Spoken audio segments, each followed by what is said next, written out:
Hello and welcome back. We're bringing you the Mythic Invitational, Day 4 and Top 4. This is it, boys and girls. This is the last 4 people in the competition, playing for $250,000, the biggest cash prize in Magic history. So let's get into it. Looks like we got Savitz and Andrea Mengucci for our first matchup. I believe they're both running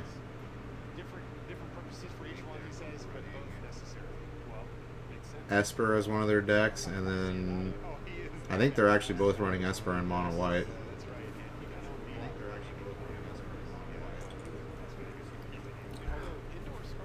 Let's fast forward this.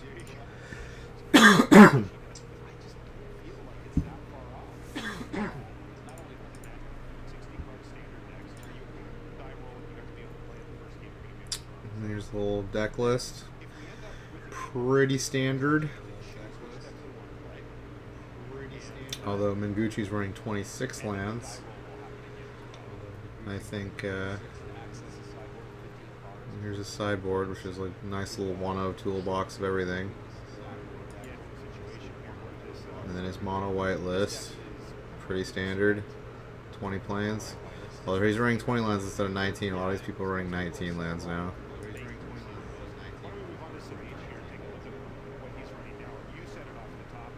And we got Esper Control for Savitz, and he's running 25 lands. Ooh.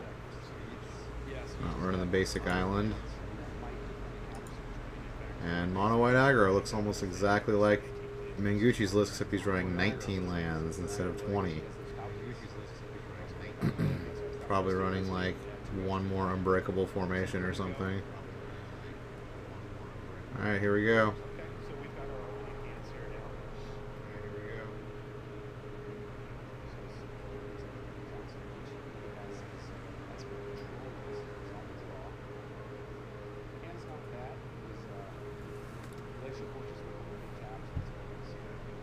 I have to close my window because someone's mowing.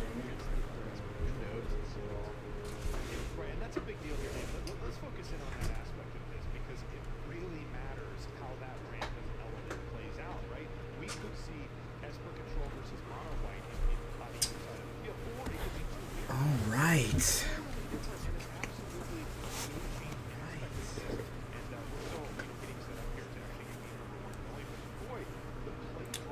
Well, you can't see the above deck. It looks like Mengucci's playing mono white.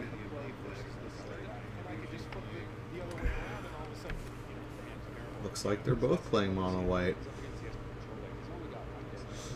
A little mirror match, which means they're going to be playing Esper versus Esper. Oh, yeah, they definitely need to change.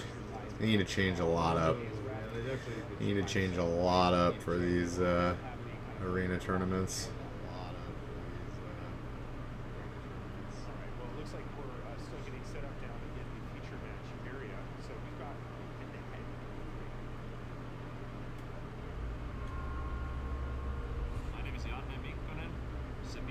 I'm a challenger in this tournament. I'm from Finland. I'm part of the Magic Pro League, and I'm from getting in the top 4. It's definitely a great achievement. I'm very proud of. It'll be even better if I'll be able to lose the trophy. It's been quite an amazing thing, just going from top 16 to top 4. Okay, let's actually see the game. I don't need to see this commentary. Alright, what is happening?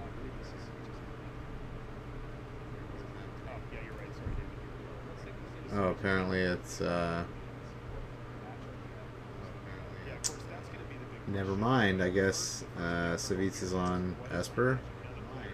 Then, both of these hands look good. I think they're both keepable. He's got the board wipe. Thought Erasure turn 2. Seems good. Mengucci's on the play.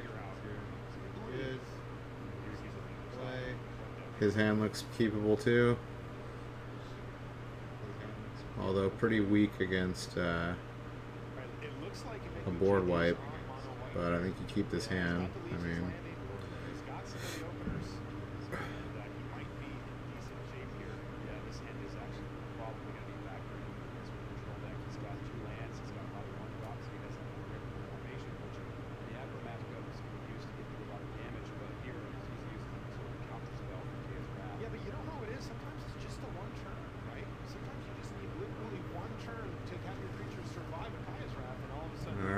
go. Second Kai's Wrath.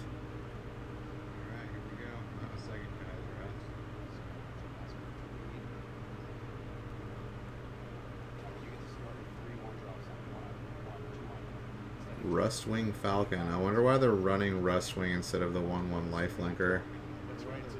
Oh, probably because of Chain Whirler. That's why.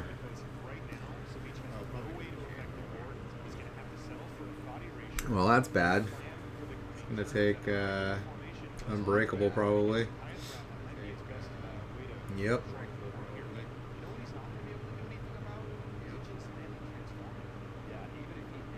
Ooh, draws history and he can't play it. Bummer. Oh, wait, yeah, he can.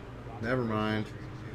Ho, love that Adanto. Adanto's so strong. Legion's Landing, so strong. I remember that card when it first came out. People were like, oh, this card's not very good. Really good. Oh, he needs a land right now. If he doesn't draw a land, he's dead. It all rides on this right here.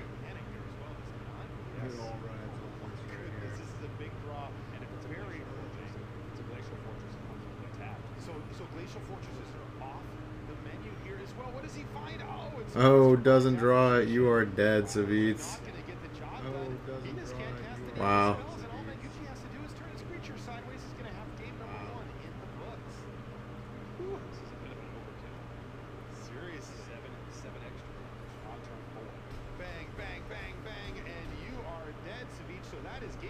Wow, he had a 3-land hand and didn't draw a land in like 3 turns. That's a bummer.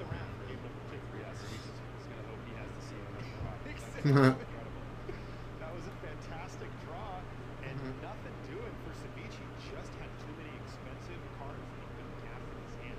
Now, once again, when we come in here, we're just right into the. Well, at least we don't have to see Esper versus Esper. That's like all I care about. I don't want to see that matchup again.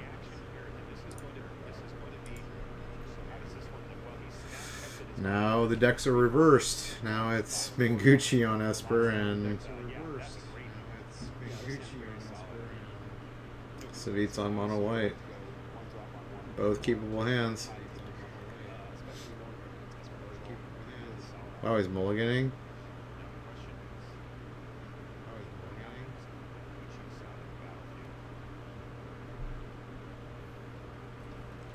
Oh, maybe he didn't have blue in that other hand. Maybe his mana was not good.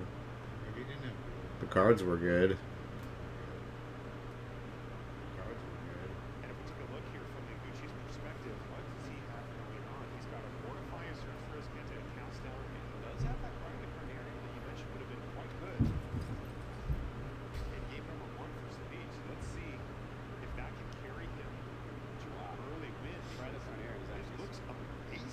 He's got Cry of the Carnarium too, so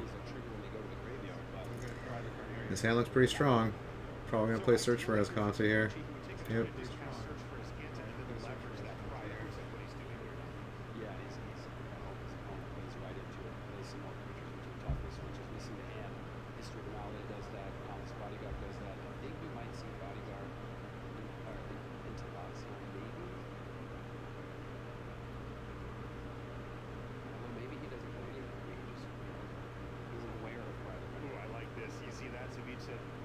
I guess he's wondering if he wants to play Loxodon versus Benalia, but Loxodon doesn't save you from Cry of the Carnarium, so probably just Benalia here.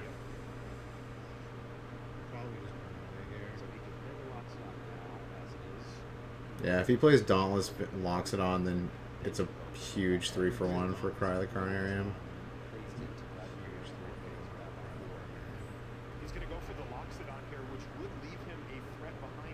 Okay, this isn't as big of a blowout, but it's still a 2-for-1. And he didn't get to swing him for damage. I would have 100% played History of Benalia. It's just the safer play.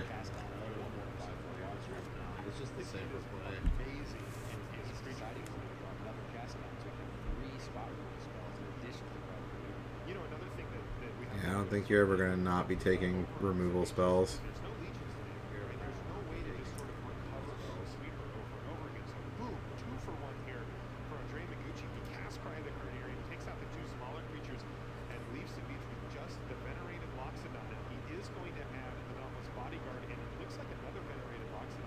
Yeah, he needs to get that Benalia, yeah.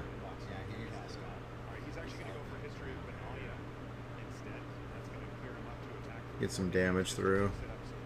Real beatings next turn, but again, triple removal spell hand here from Iguchi. Can he leverage these removal spells to get the job done? Let's find out. Well, if he wants, I'm going to water your grave, take 2 damage, go to 11, cast down the Venerate Fox on, and then respond with Donald's Bodyguard and sacrifice another cast down. Or you can cast down Bodyguard and respond. Either way, you can cast both with Bodyguard and creatures. I think we're going to see that. No, I was wrong. He's just going to go for the more life-efficient play here, but only using Mortify. And he's actually going to take out... Wow, he's mortifying the history of Benalia. Okay. He's really thinking long game. Yeah, he's preventing the 2/2, and he's also preventing Chapter 3 in a couple of turns, making those 2/2. He's gonna take a fat lot of damage now. Pretty badly here. Savage already with 8 power on the battlefield. Yeah, I think you're right there. This is Savage just attack. God, the knights are so good. Because they're freaking. Alright, well, Menguchi's kind of on board wiper bust here too. He needs a Kaya's Wrath.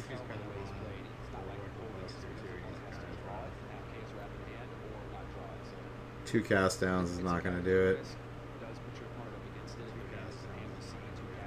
I think that was a... I don't know. I think he should have killed the Venerated Loxodon instead of the History of Benalia. Yeah, that's GG.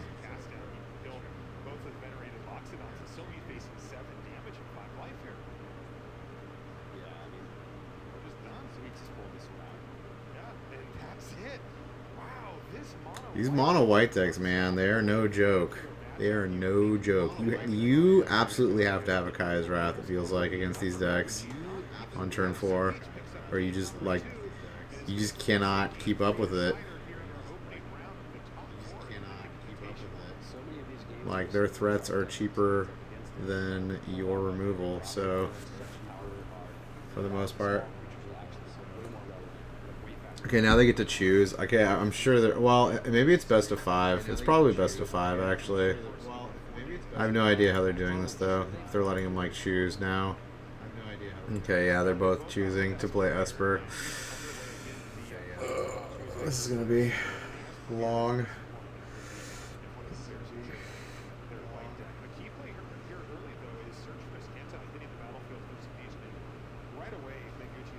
Killing Escanta, yeah. It's all about keeping Teferi and Search for Escanta off each other's boards, because those are pretty much what let you pull ahead in this matchup. The card advantage. With best of 1, you have so many situational cards in your deck. Like right now, none of these guys want to draw a cast down or a lane craving. Things like Search for Escanta allows you to filter those draws. And we're going to see a lot of jockeying for position here rather than actually resolving relevant permanents. If you can see these second control mirrors. And hitting your land drops. Hitting land drops is extremely important in the control mirror, because you're not playing very many spells, so...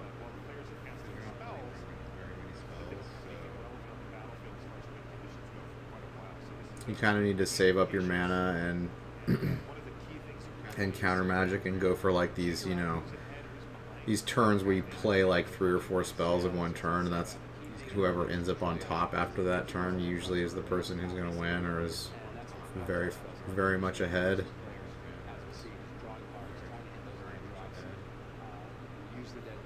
So until then, it's kind of just posturing, like maybe throw out a Thought Erasure here and there. Maybe try to put out a Kaya.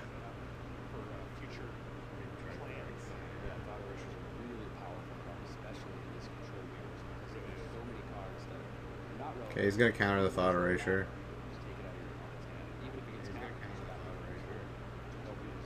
Yeah, but then that cleared the way for Kaya.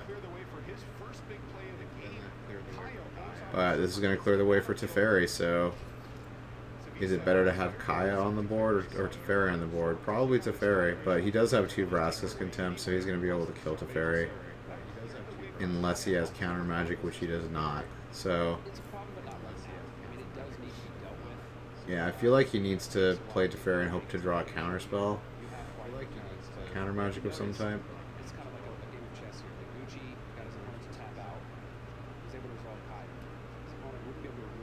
He does not. Did or played something to Teferi, it's going to tap him out.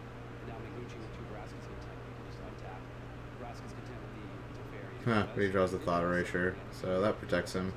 Yeah, this is really impressive stuff by Mengucci because oftentimes you don't want to be the first one to So he's probably going to take Masterminds or Kaya. fight.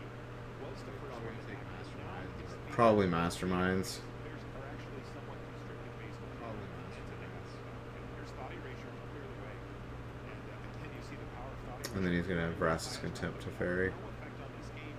And now that Mengucci knows every card in his opponent's hand, The shields are down. very Yeah, this is it's all coming up in Mengucci here. yeah. Commanding position. And Kai is actually important in this matchup too because Now, 2 removal spells. there are a couple ways to get your graveyard back into your library, and if she just exiles your graveyard, there's no possibility for that. So there's Kaya Orza on the server there with the beats. And Okay, well they both got Kaya's out, but the problem is Mengucci has another Vraska's Contempt, so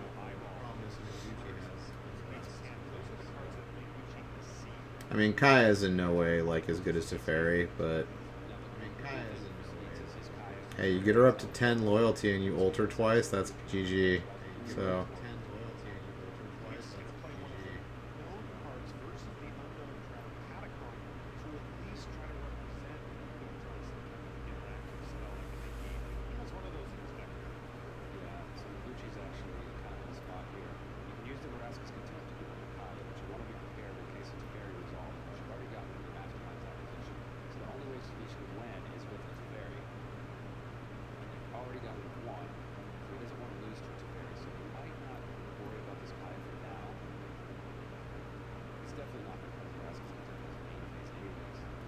I think we're going to see a combination.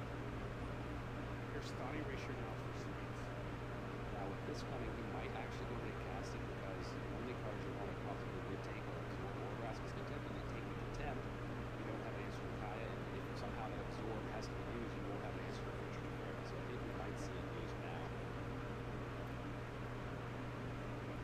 Yeah, you're right, David. He's going to fire off Vraska's Contempt. So Kaya, second. alright, he opts to Vraska's Contempt it rather than Absorb, because the Absorb's going to get taken out of his hand now. Take this Absorb. And it's basically going to be pretty much even except one side has a Kaya in play. Now it doesn't generate any card advantage, but it does eventually threaten to win the game. Yeah, we could be in a situation where the first player to resolve the Teferi can just run away with this thing. And there's a Cry of the Carnarium off the top. That doesn't do anything from this position. So all it is plus Kaya and pass the turn back. And this is a real race to Teferi who can find Oh, absolutely. Teferi first. This is a top pick for him.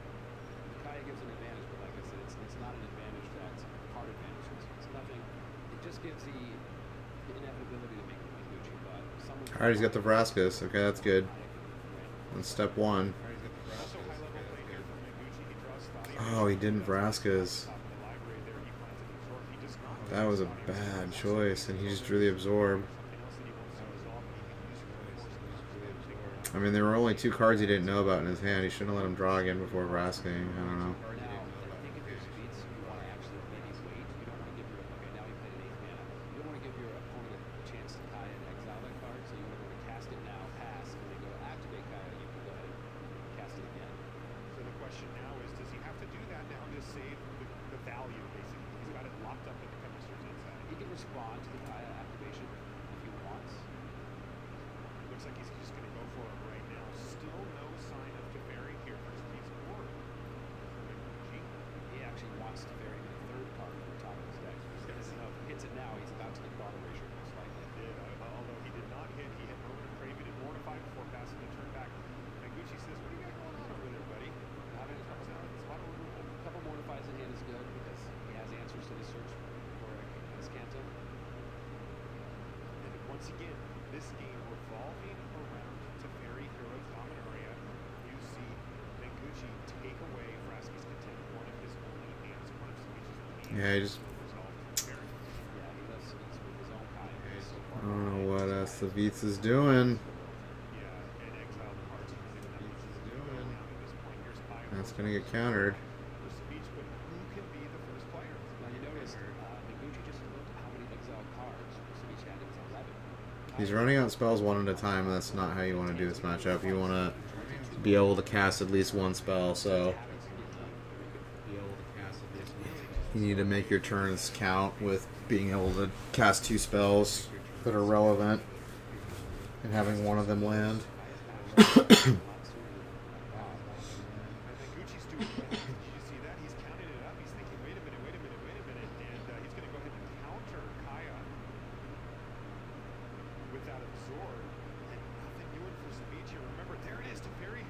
Oh, he draws to Teferi. Yeah, this is looking over.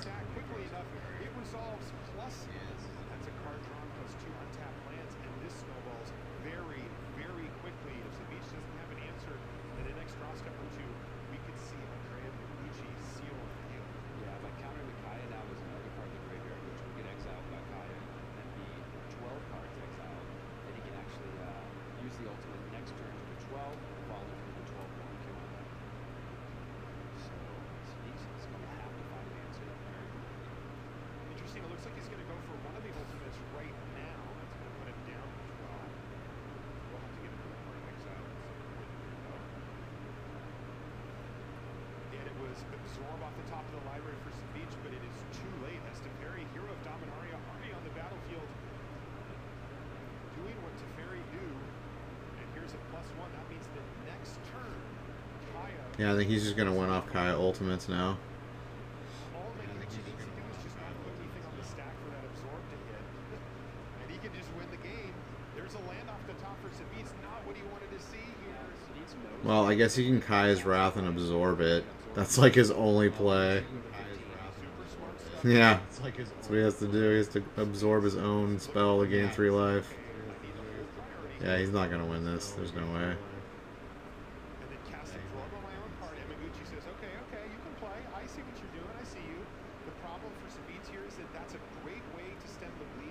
If he had just Vrasis contempted the Kaya on the turn that he drew it, then this game would be much more winnable. This game would be winnable for him.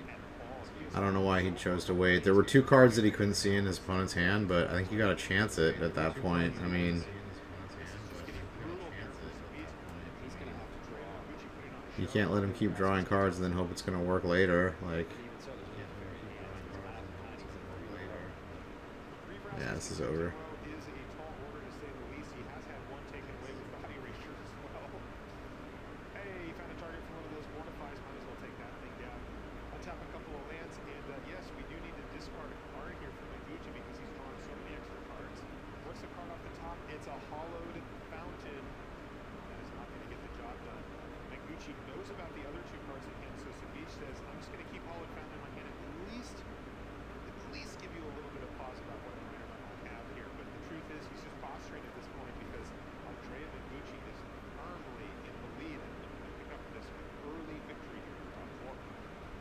Is he gonna go get a duress?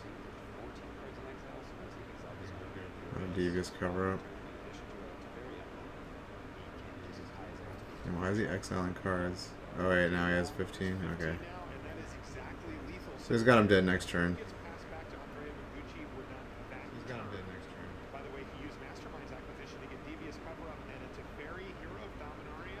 Yeah, he's got Teferi, but he's got the counter for it. He needs cards that aren't legal and standard to win this game at this point. Instead of white and 3, destroy all multicolored permanents. That's what he needs right here. Oh boy. Don't we all? Those planeswalkers out of here. But unfortunately...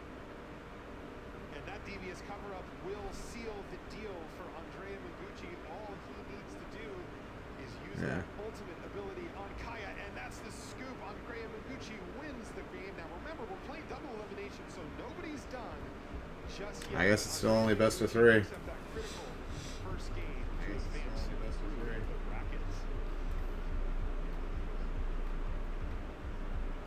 Double elimination.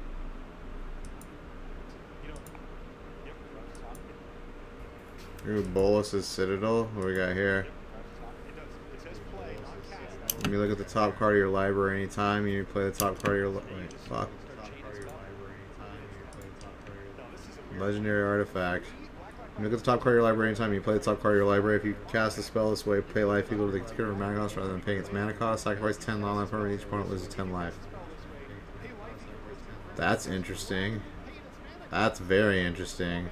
It costs 6, so it's gonna be. It's not like a, you know. It's not as good as what's it called? Ad nauseum.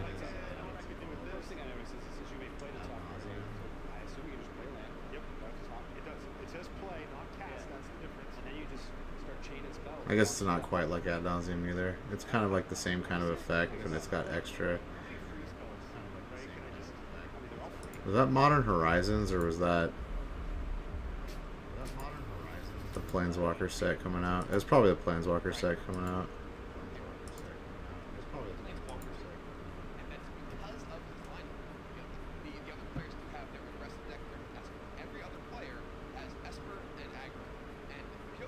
Okay, this looks like... Oh, this is a replay. Okay. Mono red versus mono red. And then it has their screen names instead of their names. I don't know who these are. Honey. Honey is... I don't know who these people are. Canister. I don't know who that is.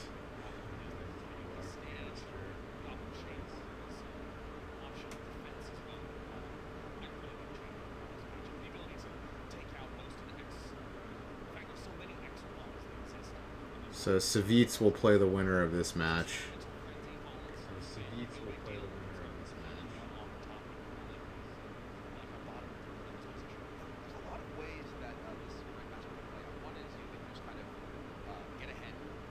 Oh, it must be Peter Glogowski. One of them's Glogowski and the other one's I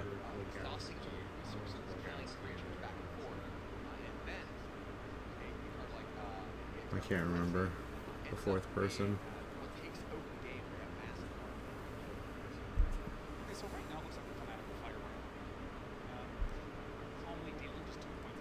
It's another Magic Pro. 3 pros got into the top 4 and 1 Hearthstone Pro. Savitz.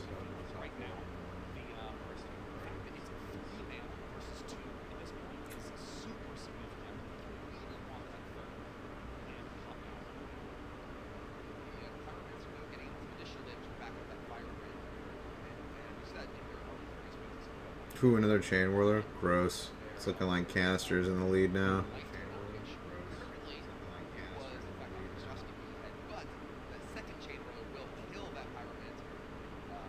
Yeah, and Honey's still on 2 lands. As we get for playing 18 lands, dude.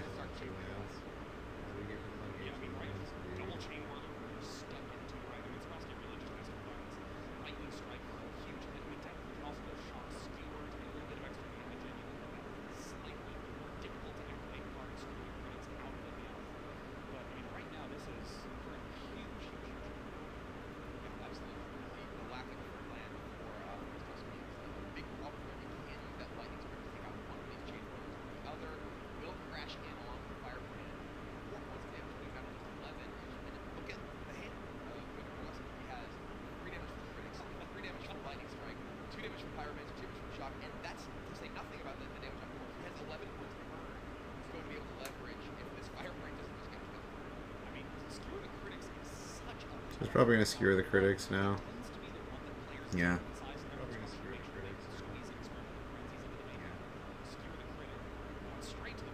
Oh, get wrecked.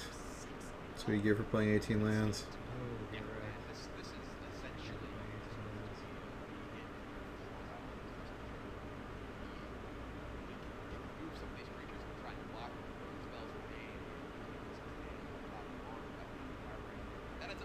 Wait, why did he attack? What? He must have done that on accident. Oh, it's so he could skewer the critics. Okay. It doesn't matter though. He's dead.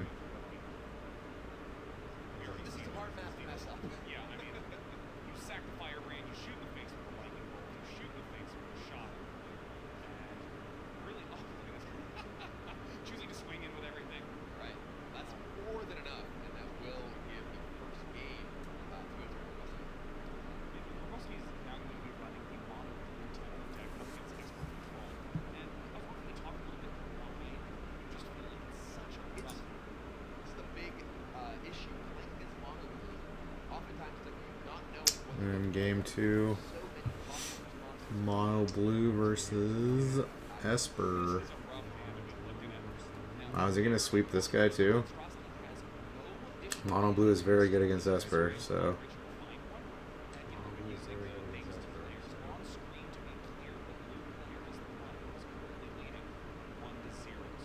is he stuck on lands again?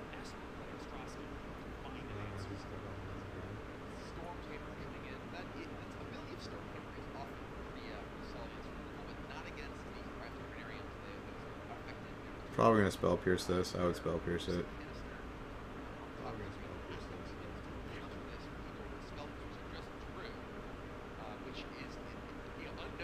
Yeah.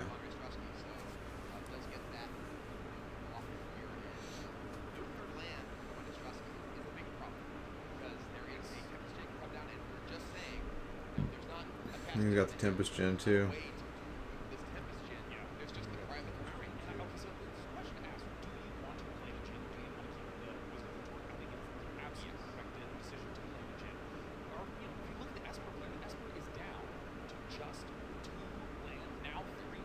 Alright, he's gonna get the Storm Tamer off the field.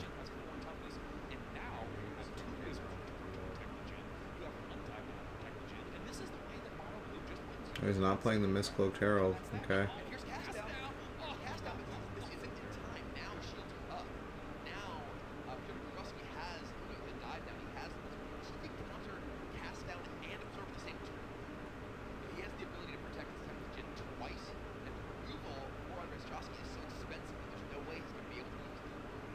Are we gonna dive down? Yeah. He's gonna give it as much protection as possible. Just protect the Tempest Gen.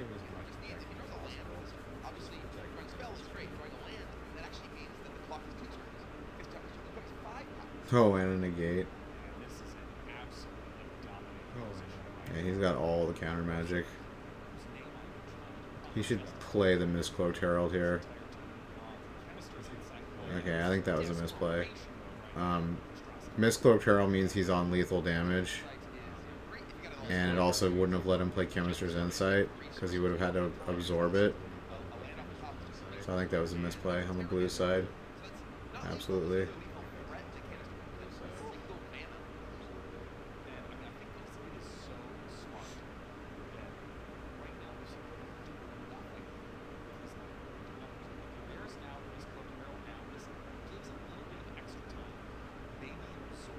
See, why is he playing it now? See, that was just so bad.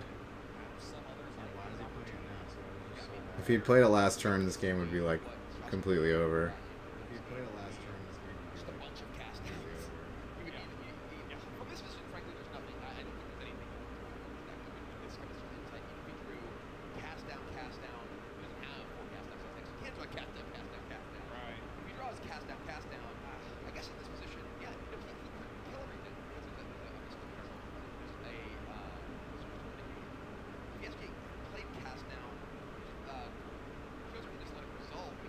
It's over either way. He needed a board wipe.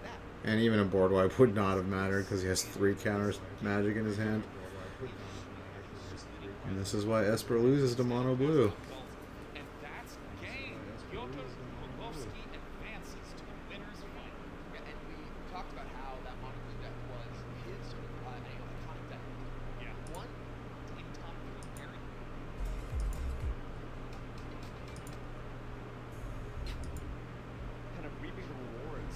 Oh, that was Strosky.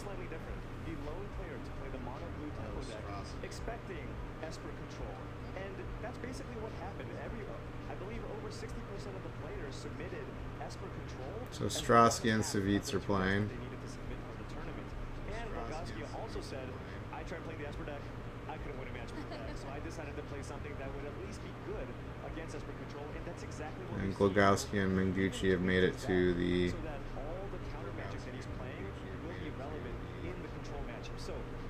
semis. Winner side semis.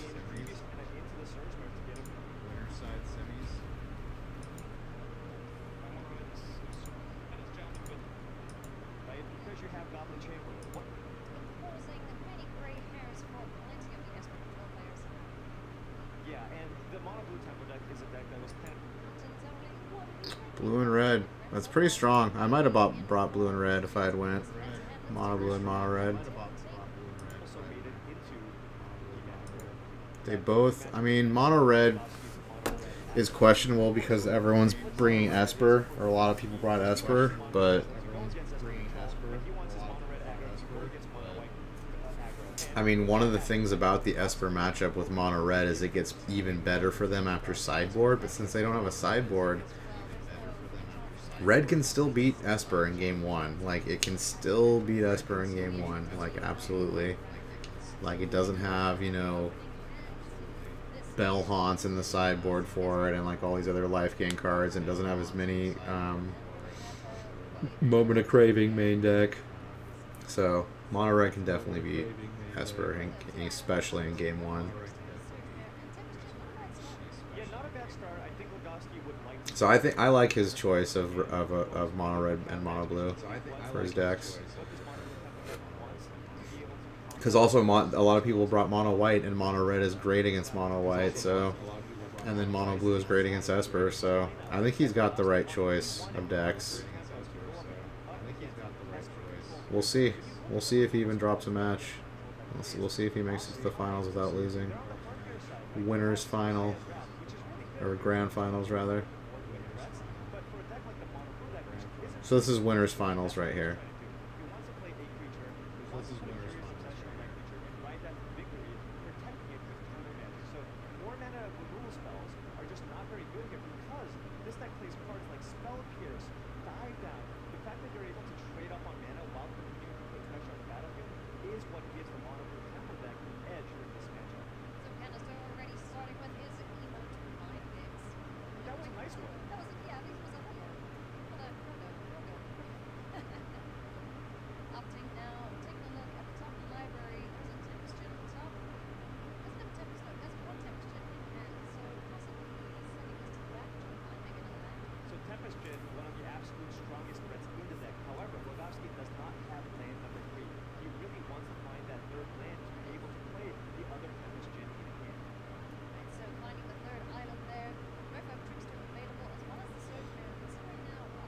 And we're doing blue against Esper, so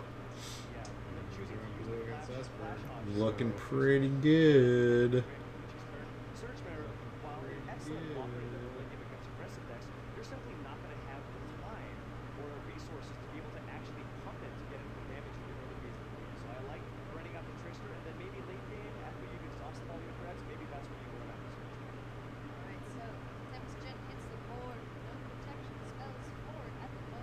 Yeah, his hand is really kind of awkward. The Esper player's hand, and Andrea's hand is pretty awkward. He's got a lot of like, he didn't have any quick removal, no 2-drop removal, no 2-drop play even. He got rid of the Tempest Gen with Mortify, but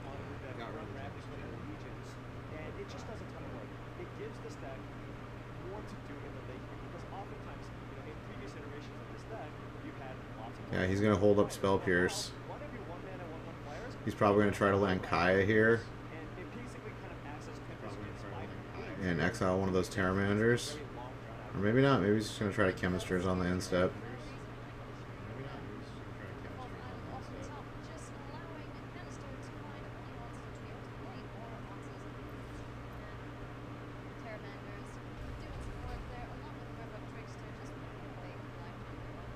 Yeah, I think he just plays a land and passes.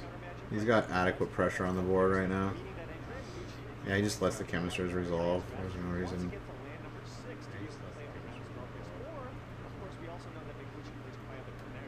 He might try to drop Kaya now, because he's got protection from Spell Pierce.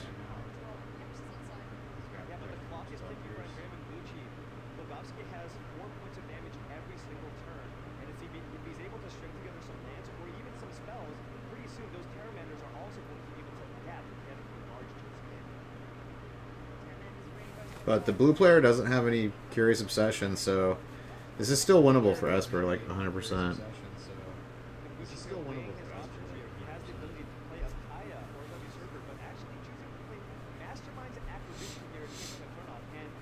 He's going to Acquisition. That's interesting.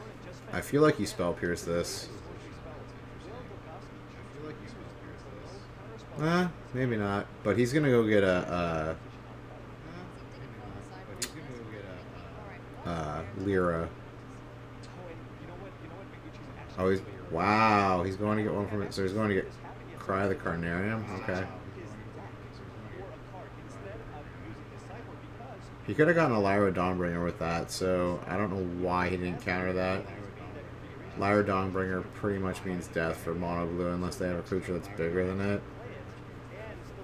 Which we saw earlier yesterday. There was a game where Lyra came out against mono blue, and he had 2 Curious Obsessions on a... The only reason it didn't work out for the Lyra player is that he had 2 Curious Obsessions on a Tempest Gen, so it was like 1 toughness. It was 6 toughness, so it was 1 out of range of being killed by Lyra. But that's a very specific situation.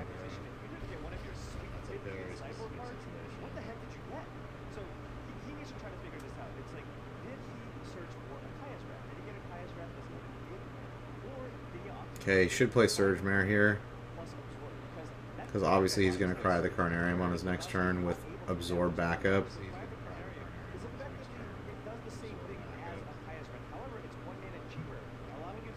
So he needs to play Surge Mare here. Oh, he's not. Okay.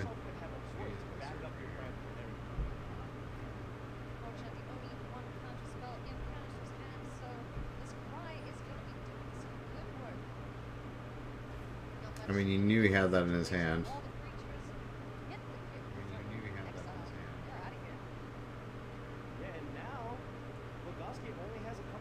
Yeah, I think you should have Surge Mirror, 100%.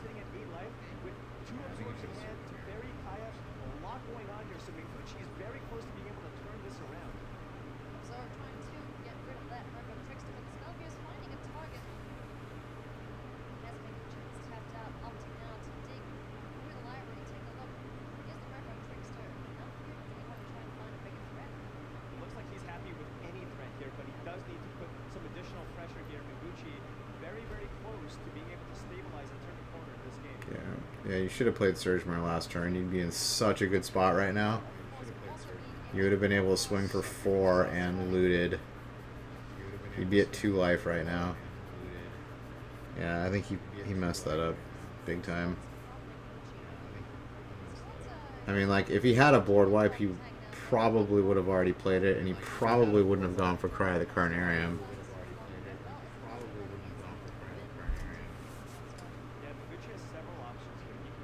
I think he probably should have even just countered the, I still stand by that. He should have countered the Mastermind's Acquisition.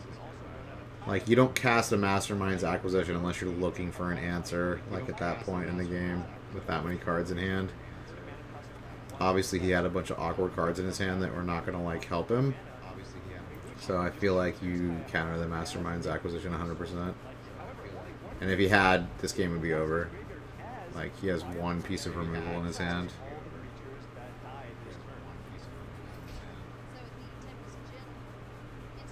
Yeah, now he land to Kaya, and he's gaining life. He's going to absorb this Merfolk Trickster.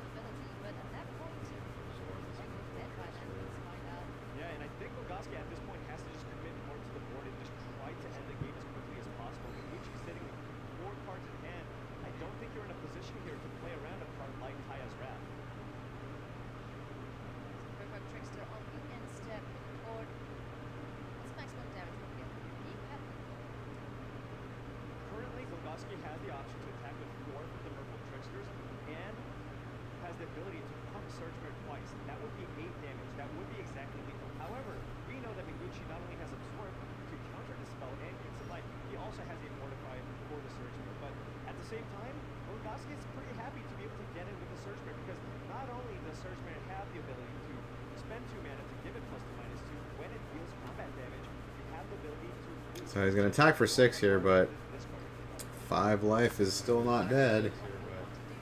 And he's very dangerously close to stabilizing this game. Oh, he's going after Kaya, huh? Okay.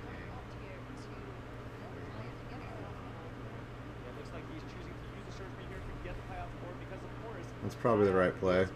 But now Teferi's going to come out, and it's just like...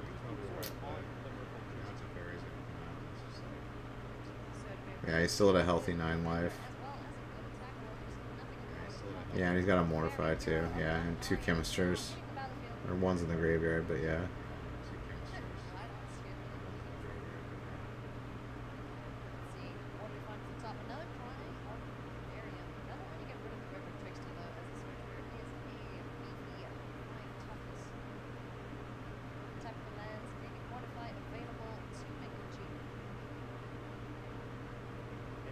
Now we're at a point where it'll be interesting to see what Bogosky chooses to do with his creatures. Is he going to attack the creatures into Teferi or try to just kill Andre Mengucci? But Mengucci sitting in a pretty comfortable 9 life here, and now Bogosky is getting a bit flooded.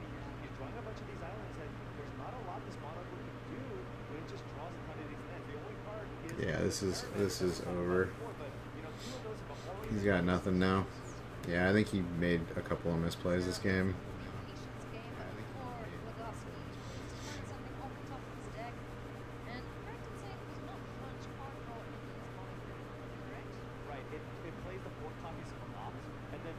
I mean, like, the only thing I can think of is that he was bluffing Mastermind's Inquisition, or bluffing with it, like trying to run it into a counter magic so he could play a board wipe the next turn, but that just seems so pointless because, like, he was so low on life already, like, and there were still like 3 cards in the blue player's hand, so the time for bluffing is not then. Like, he was searching for an answer, like, absolutely.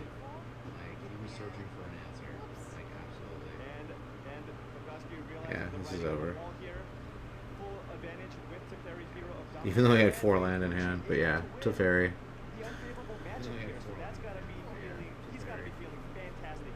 Yeah, I think he misplayed that. He should have 100% countered Mastermind's Acquisition, and he would have just won off of that. And then even if he hadn't countered it, he should have played the Surge Mare. He was like holding back way too much. It's like if they're gonna run out their board wipes, they're not gonna hold back on him that hard. Like, he was at such a low life that he was like basically having to like kill something every turn or die. Okay, so now we have mono red versus mono white. Looks like both keepable hands. Yeah, light up the stage, so good. If this hand didn't have a light up the stage, I would probably mulligan this. Super. Oh, he mulliganed it. Wow. Wow. And he kept a red on top. Wow.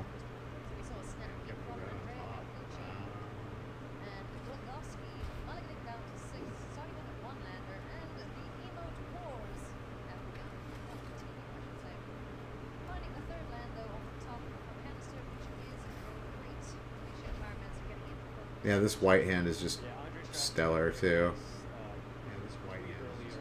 Like, normally red's advantage, but he's on a mulligan and his hand was not that great. You know, he had no 1-drop. His hand's kind of awkward. Yeah, this is over. Like, there's no way red can come back at this point. I think he should have kept that turn. At game 1, before the mulligan, he should have kept his 7.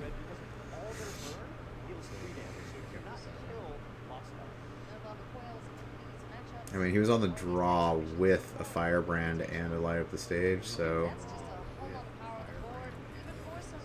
yeah, this is so over. These creatures are gigantic.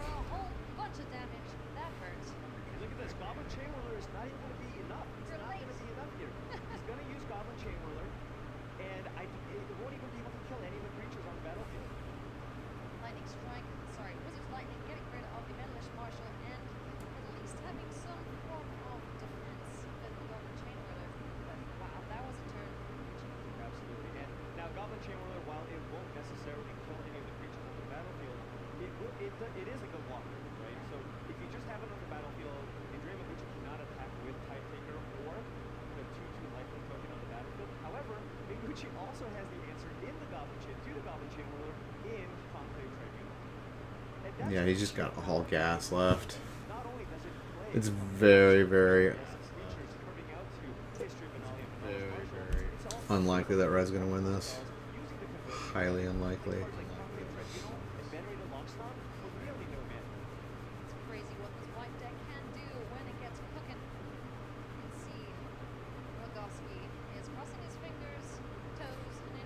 I think he's gonna Lightning Strike the Tide Taker.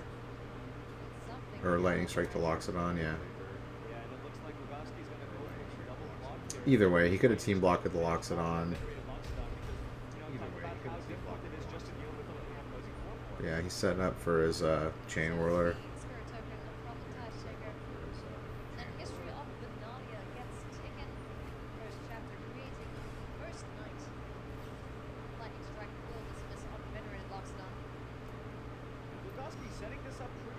Okay.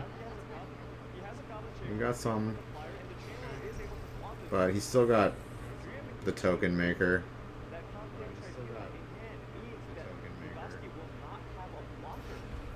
Yeah, and he's going to Conclave Tribunal the Chain Whirler. Yeah, this is over. He needs like another Chain Whirler.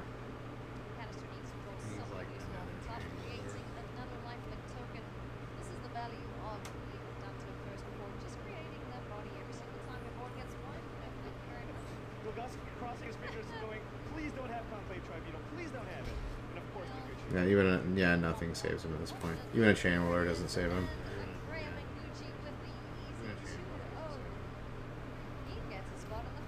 Yeah, I think he should have won the first game. I think he misplayed. But and I think he should have kept his first red hand. Tibble, Rakish Instigator. Oh shit! Let's see them. Let's see Tibble. Your opponents can't gain life. Create a 1/1 red devil creature target with when this creature dies deals 1 damage to any target. What? That's pretty awesome. Dude, is mono red still gonna be good? Fuck yeah, dude. Look at him, he's all deviled out. Yes! That's awesome. Dude, I wanna play this. Dude, I'm so playing this card. That's so awesome. Are you kidding me? That's so awesome. I love that effect too. He only has one ability, it's just creating red devils, and he can create 2 of them, and then it's just the effect of you can't gain life. That's awesome. I love the design of that card. Ooh, Time Wipe. Return all creature you control to its own hand, then destroy all creatures. Whoa! Bounces your best creature and then board wipes. That's pretty sick, dude. Teferi's like fucking you all up, dude. Teferi. To comprehend the full answer requires years of temporal study. In short, they were now never born in the first place. Teferi. Fuck yeah, dude. Let's go. Let's go. Sick.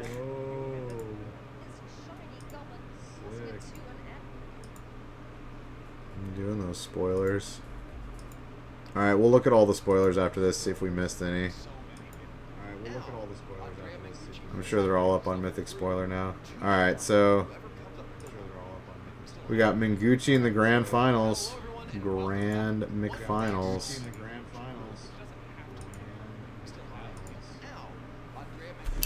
Fuck you. Why did it only show? Okay. So we got Minguchi in the Grand Finals. Glogowski drops down to Losers Finals. And then he's going to play whoever wins between Savitz and Strowski. Let's take a quick look at how he got there, because that first game was one in which he was playing against Mono Blue, which, as we discussed earlier, can be. Wait, why is it showing this again? Oh, they're like analyzing. Why are they analyzing? They're so trying to be like, you know, like League of Legends or something. They're like, let's go to the analyst desk. That's why you have commentators during the game. They're analyzing it while it's happening. You don't need to go back to it and analyze it further. Go back to it.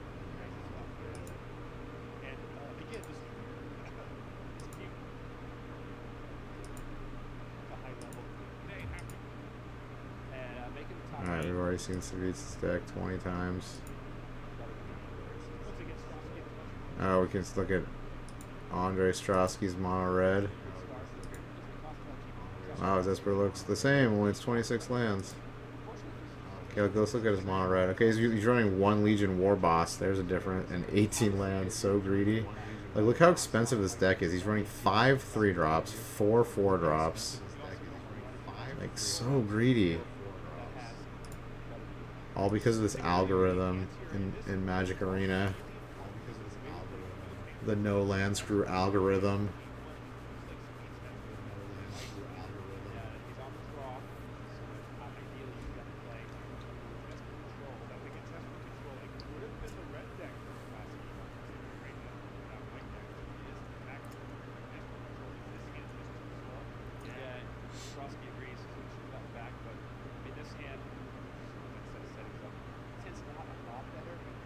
Alright, he has to keep this. Even though it's a little bit awkward because of Glacier Fortress.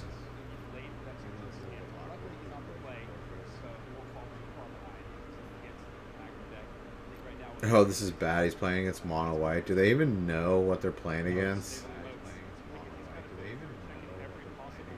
I bet they don't even know what they're playing against.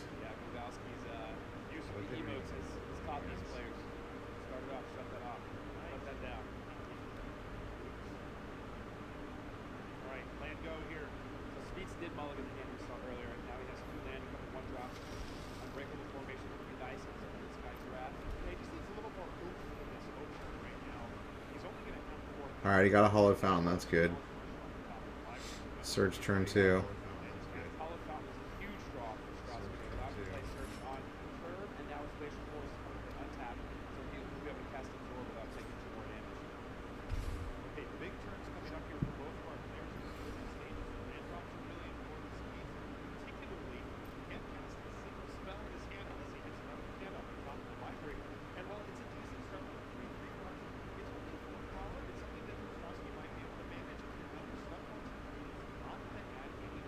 I think he just counters whatever he plays on this turn.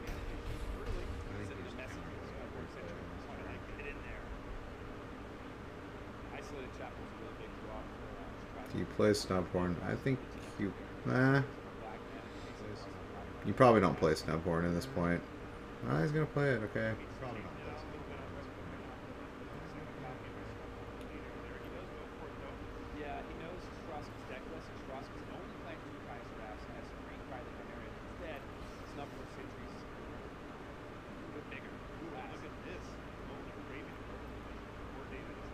Alright, Moment of Craving's not terrible. Ooh, locks it on. Okay, this is getting countered, definitely. He's probably going to attack with just one thing and then Venerated locks it on. Because those Snubhorns don't do damage anyways, so... Although it is dangerous now, like, he's committing a lot to the board. He could get 5 for 1 right here, but at the same time... He's giving a lot of time to his opponents. He's only doing 4 damage a turn. Because those Snubhorns are just 0-3s.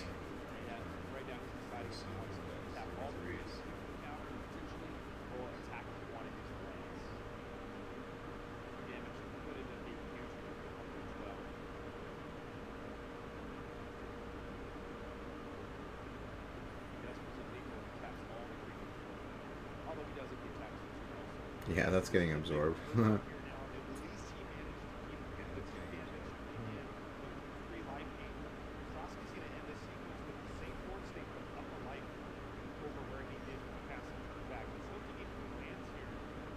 Oh, Kai's Wrath. Perfect. Oh no, he can't cast it. He doesn't have black mana. He doesn't have double black. Oh, get wrecked. I think you take it either way, though. And then you Chemist's Insight and hopefully get a hit a black mana. I think you have to.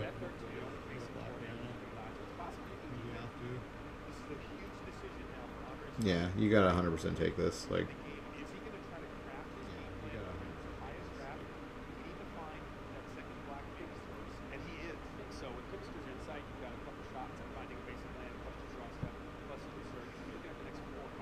just hope. Oh, we drew the 3rd land though. Gross. But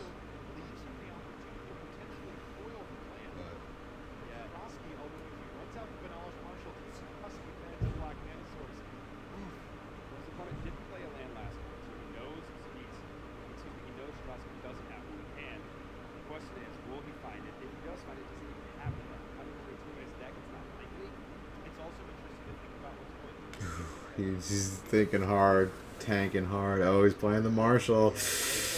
This is so... If he draws a black mana, this game is over. Like, it is just over.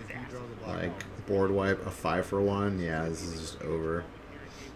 I think you kill Mr. Insight, man. I think you kill Mr. Insight. You're going to take an 8 damage, but you absolutely have to draw a land here or you lose. Like, Moment of Craving's not going to do anything, dude. It's not going to do anything. Oh my god, he's Moment of Craving. Why? Why?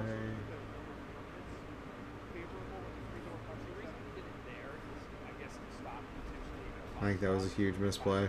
I think you 100% Chemist's Insight here. If he doesn't get a... Oh my god, he's so lucky though. Psst. Rewarded for bad playing. Yeah, this is GG now. But no, he should have 100% Chemist's Insight. Like 110%. Like, you need 100%. You need the black mana, so you need to do everything in your power to get that black mana. Because the game's over once you board wipe. Like what is he gonna do? He could have at most have 2 creatures in his hand. That's not hard to deal with.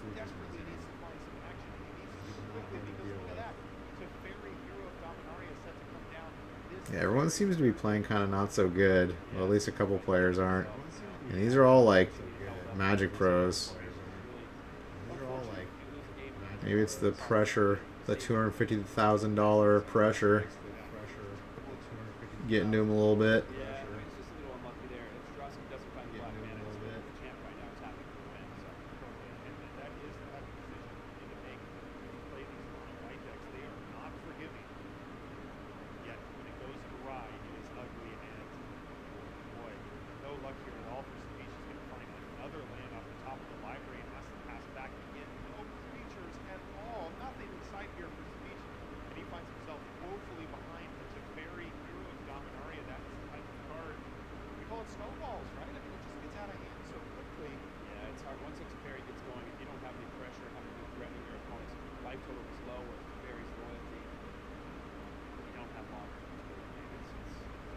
I don't think Savage should have committed the Vanillish Marshall to the battlefield either. He should have just kept his mana up for Unbreakable Formation.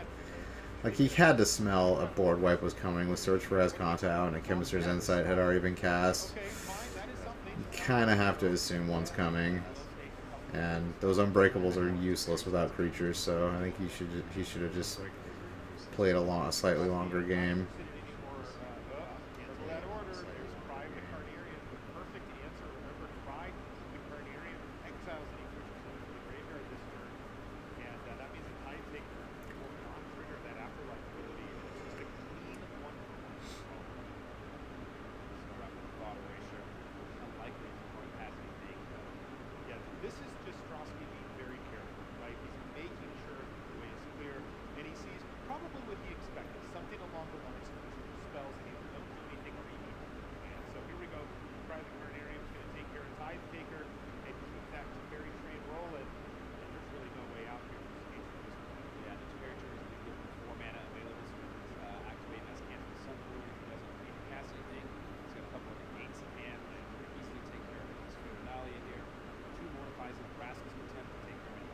Yeah, this is like way past over. It was over the second the board wipe hit.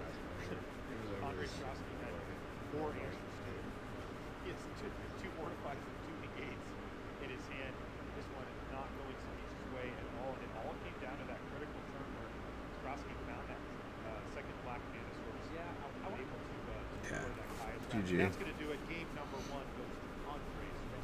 People are playing just really kind of poorly.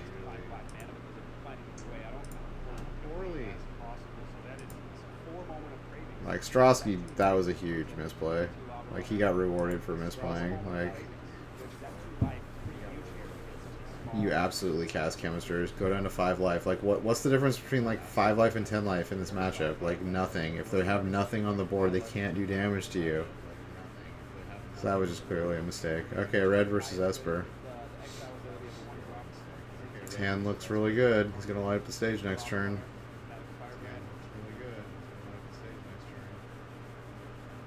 Against this Esper hand that doesn't look that good against Red. I guess Kai is good, but he doesn't have a turn 2 play, which is always helpful against red.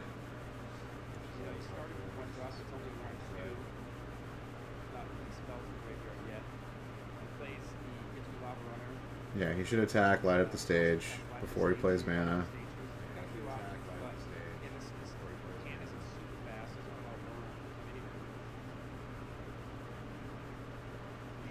Is he actually considering playing Runaway Steamkin?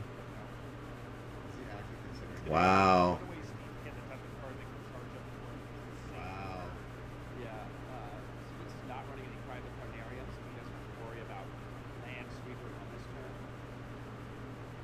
I guess there's a big upside.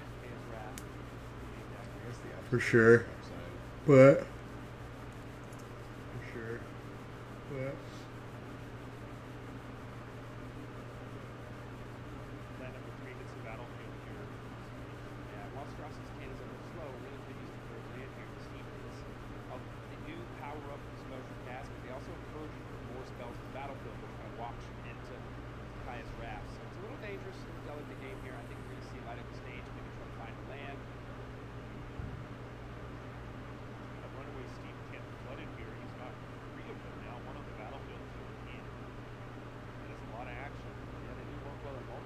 wow, he's playing another Steamkin. Okay. I guess he's got 3 in hand, but yeah, he's gonna get board wiped now.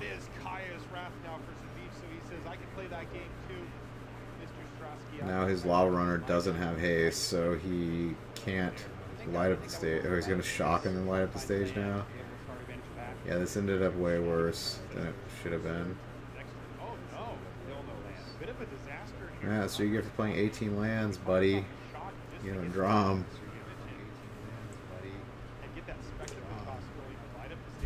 Yeah, now Kai is coming out on an empty board.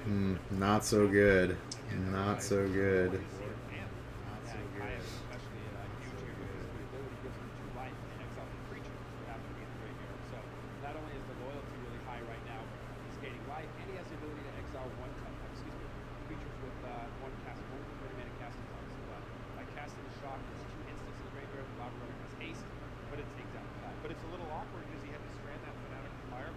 I bought a bunch of time. Now Teferi's on board and he's still at a healthy 15, so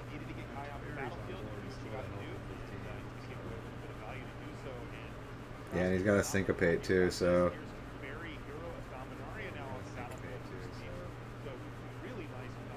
if he plays out Legion Warboss here, it's gonna be bad times. If he plays Goblin Chamber or Warboss this turn, it's gonna be very bad for him. But I mean, okay, so he's not going to play Legion Warboss at least. Oh, Chain Whirler, that's getting countered.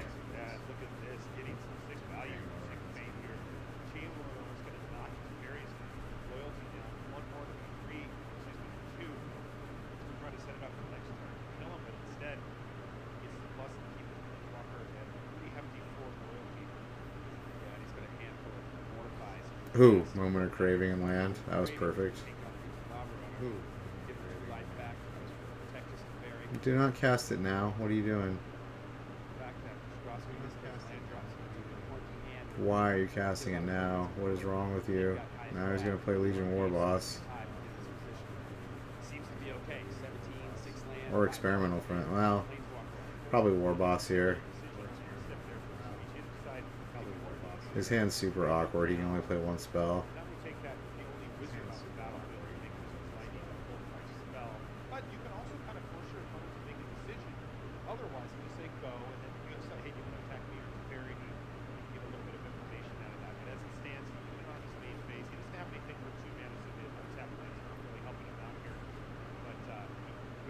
Yeah, his life total is way too high. Yeah, this is over. There's no coming back now. I mean, he's got the Experimental Frenzy, but double Mortify, destroy an enchantment.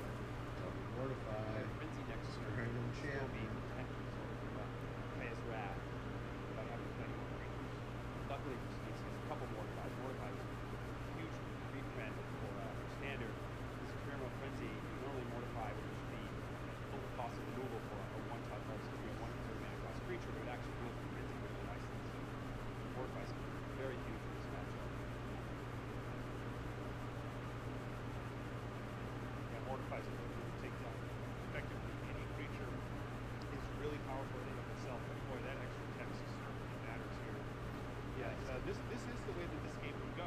Yes, Nebraska's contempt before Strosky goes to combat, or you can trick the war boss, should have been another 1/1 goblin.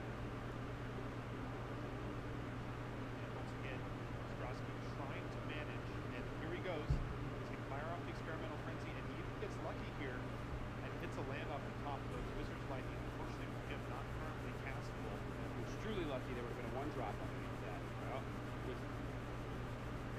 skew the critics. Yes. Harper to Barry. instead it's going to be Mortify. It's going to stop instead of bleeding quite nicely right there. You can see that Strosky says this. Yeah, Search for Esconta's coming out now. Fight it out. Or is it? Oh, you should have put that in play untapped and then put out Search for Esconta. Savitz, what are you doing, dude?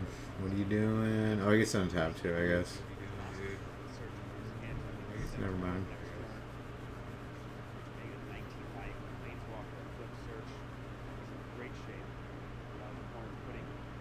Yeah, he doesn't even care. He's just going to board wipe on his turn. Yeah, his Teferi's not even dead.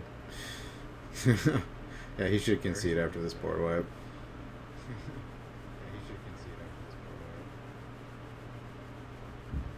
Goblin has been doing a pretty good job of keeping Barry in check as he's himself level.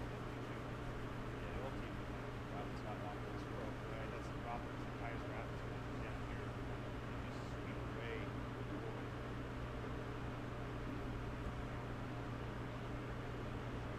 Barry, try to get all the information you can. And there we go. Kaya's wrath is going to seal the Yeah, That is on yeah. Strosky quite appropriately conceding the game. And GG. Alright, now it's going to be interesting to see. They're probably going to play the Esper matchup again. They always seem to choose Esper. Yeah.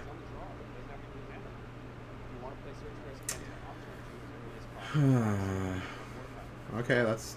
Oh, he doesn't have any blue mana. That's rough. That's a super keepable hand if you had blue mana.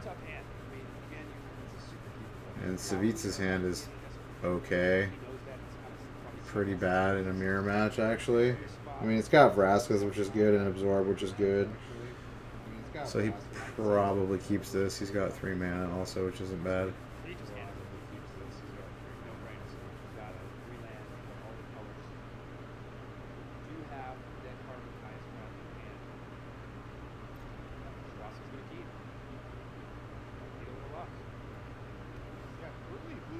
Hello, my friend. Drown Catacomb right off the top of the library there. Oh, he drew the Drown Catacomb. Nice. Boy, he knows how to find those lands Search right for away. Esconta coming out. And that means that the search for Esconta will come down right here and right now. It's going to get mortified, but, you know.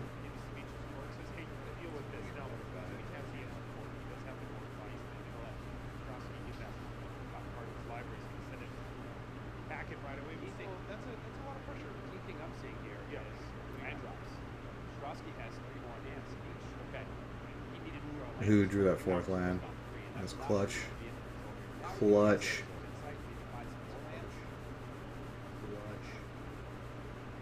yeah, that was a big cross step there. Big and then we can fuel his hand here, see if he finds out more. Okay, gosh, we're trying to not the very last card possible. But again, he does have the chemistry to incite. Now he can search for Esconta with Absorb backup. He's just going to mortify it, though.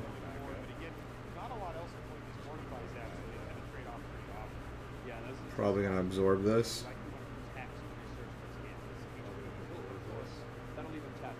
Oh yeah, he's going to... Never mind. Yeah, he doesn't want to put out Teferi.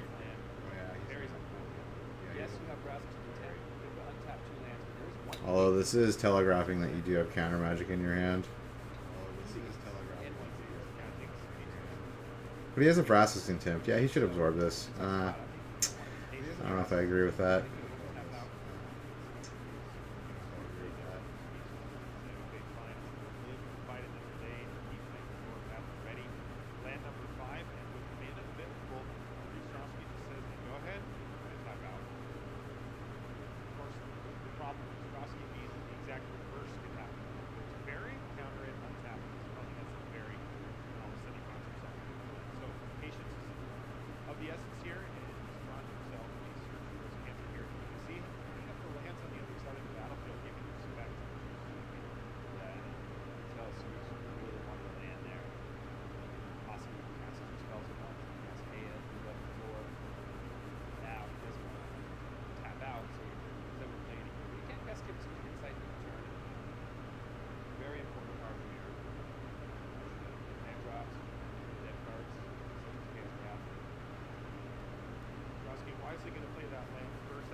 have absorbed. Yeah, I think he should have fought over his own Search for Esconta.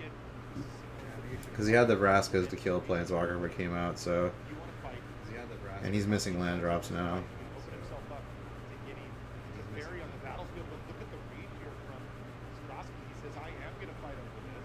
Now, if you drew a Teferi here, it would be really, really incredible to play it, possibly draw 6 mana off the trigger, tap 2 more, and have a throw it. But Strasky, he doesn't. Yeah, took some risk here, and it's Planeswalker hitting the battlefield, but it is not Teferi here at Dominaria.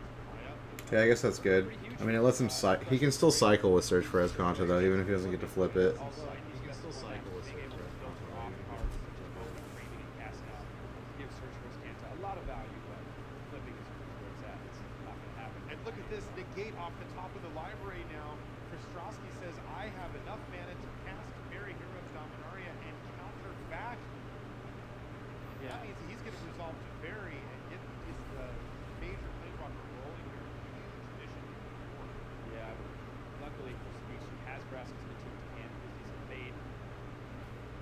Strasky drawing it from the second negate, which he didn't.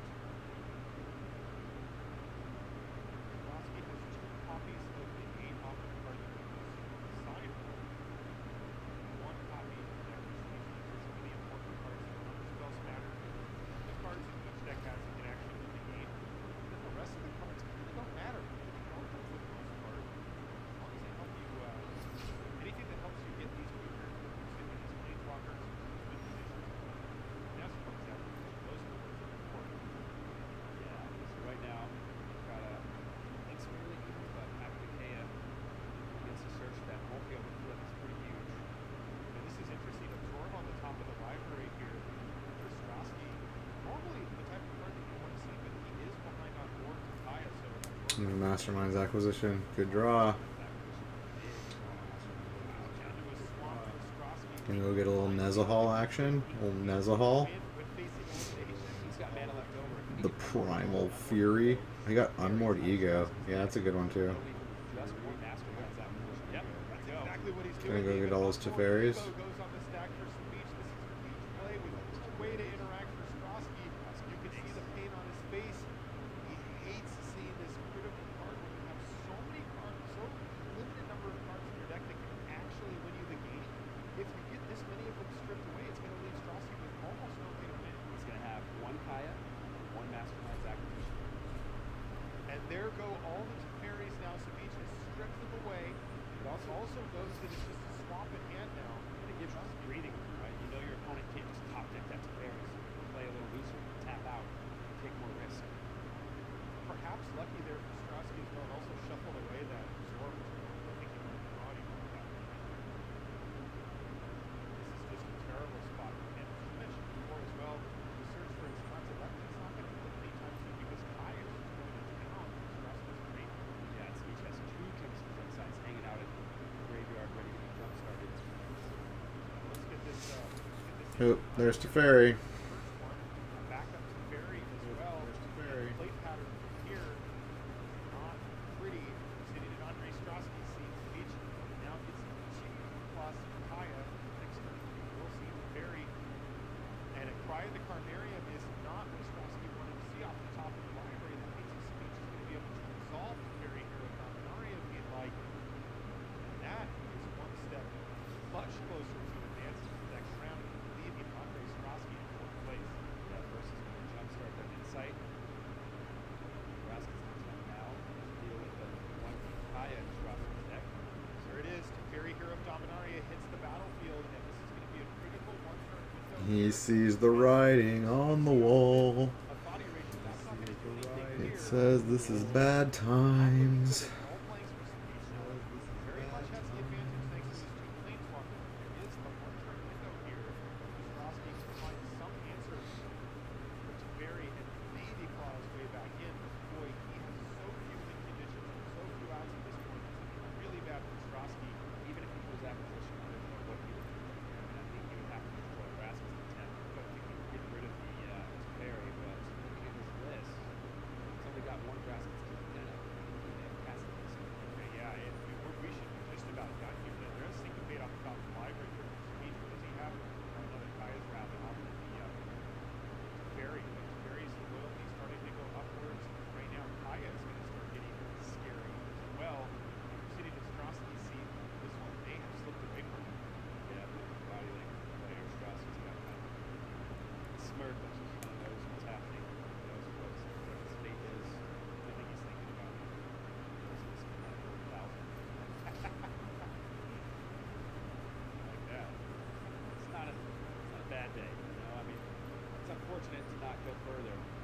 been there in competitive events, but I still payday. It'll be all right.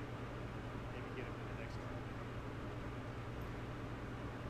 Syncopate hits the graveyard. There's an absorb off the top of the library, but that is far too late given what you see on the board. And that is the problem that Ostrowski faces here. He's applying massive pressure with his pair of planeswalkers. And very Murray keeps on ticking upwards to 7. Buries the 7. And another turn. He'll be at 8, and then we can see ultimate Murray. I imagine he's going to concede at some point here. Next turn or two. 15 cards in exile, and Kai is at 10. Ultimate is 5. Each one does damage with a card in exile, so that's 30. So I think we're likely going to see -5 next turn, and 8, Yeah. -5 again. Oh, he's going to disable a mode so that he can say good game because this is Savich winning the round. And look at that smile. I can't believe it's Savits, dude. Savits. Savits. Dude, is he going all the way? Is Savits going all the way? Hearthstone Pro. Although this is set up quite a bit like Hearthstone, so he's got a little advantage here. Get the Hearthstone back.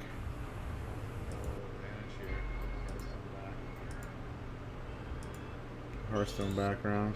Alright. He just needs to beat Piotr Glogowski. Peter Glogowski. For the grand finals.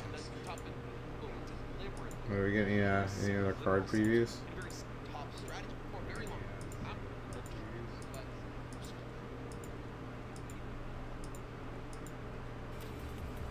Look here how he plays Unmoored Ego and wins the game because he takes away his 2 fairies. Oh, what do we got? Play your guild. Oh, we got another card coming.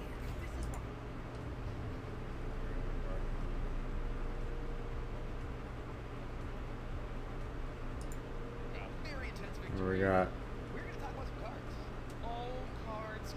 Oh, they're actually putting names up now? Okay. Just tuning in, just waking up, checking those out. Also, some new ones that we do. We're going to start with the ones, though, that you have perhaps seen before, perhaps you missed them. This morning it's 37. Ignite the beacon! Search your library for up to 2 Planeswalker cards, reveal them, put them into your hand, and shuffle your library. It cost 5. That's terrible. Just awful. Ooh, Interplanar Beacon. Whenever you cast Planeswalker spell, you gain a life. Add 1 colorless mana. Add 2 mana of different colors from this mana. When you cast Planeswalker spells. Okay. Clearly, that's a really cool picture, though. Dang. Dang. That's traditional art right there. I bet that's a big painting that someone did. Maybe not. It could be digital art. That's a very cool picture, though. I like it. Piece of artwork. Ooh, Tezzeret, Master of the Bridge. Creatures and Planeswalker spells you have affinity for artifacts. Wow, that's kind of cool. Tezzeret, Master of the Bridge deals X damage to each opponent, where X is the number of artifacts you control. You gain X life.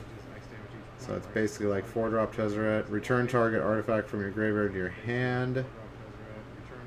Exile the top 10 cards of your library. Put all artifact cards into the battlefield. That's. Oh, he's the buy a box promo.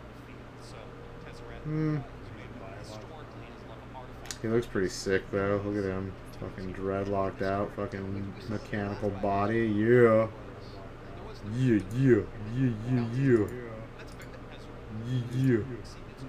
Ooh, Vraska Swarm's Eminence. Dude, look at her dress. Hell yeah. Whenever creature you control with Death Touch deals damage to a player or planeswalker, put a +1/+1 counter on that creature. -2, create a 1/1 black assassin creature token with Death Touch, and whenever this creature deals damage to a planeswalker, destroy that planeswalker.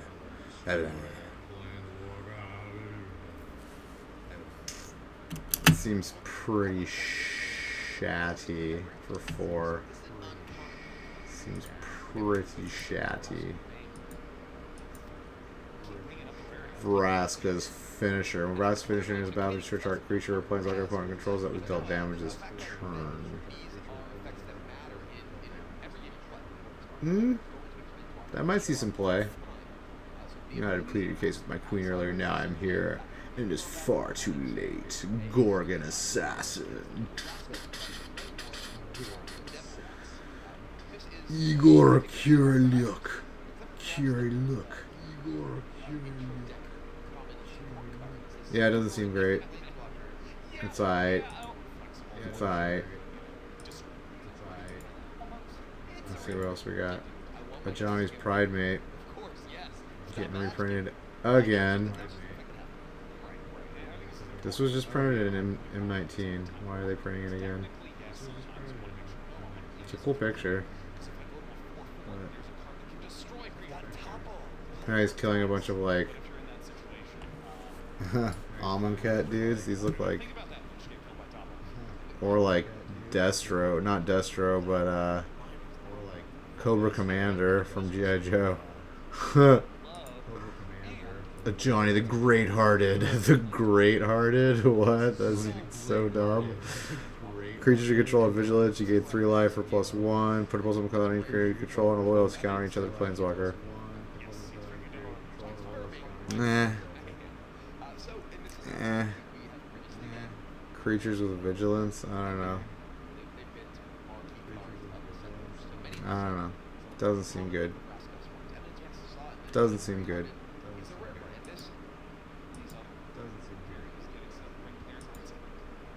Emergent Zone. Add 1 color, sacrifice Emergent Zone. You may cast spells this turn as though they had flash. Ooh. That seems very, very powerful. The planar bridge opened over the chamber of the guild pack, reducing the symbol of Ravnica's endurance to rubble. Dude, it's Amonkhet. Amonkhet's invading, yes. Amonkhet is invading.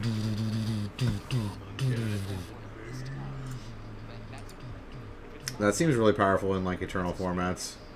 Like the spell Flash that got banned from Modern and Legacy. Yeah, this card might get banned in Modern and Legacy. I think there's like infinite combos you can do with that. Exile all multicolored permanents. Dude, Ravnica at war. The heart of Ravnica disappeared before anyone could strike a blow in its defense. Dude, they came in and just dusted all the multicolors. They're like, fuck all you multicolors, die. Dude, Amonkhet's pissed, dude. They're fucking pissed. Coming back with a vengeance. No escape. Counter target creature or planeswalker spell. That spell's counter this way. Exile instead of putting it in Stoner's graveyard. Scry 1. That's, I think this exact spell, except for it's blue 1, right? Dissipate. Oh no, this is all of them in one. It lets you scry and it exiles. Ooh, so this one's, and it's only 1 blue 2 color. This is good. No escapes, very, very good. Dude, look at that. Jace is like, shit. I can't plane jump my little ass out of here. Jace surmised that they were walking into Bolus's trap. He felt no joy in being right. Yes. Bolus is pissed, dude. Bolus is like, fuck you, Ravnica. I'll fucking kill you all. I'll nickel fucking Bolus. Shit. That's pretty sick. Flux Channeler. Whenever you cast a non-creature spell, proliferate. Wow.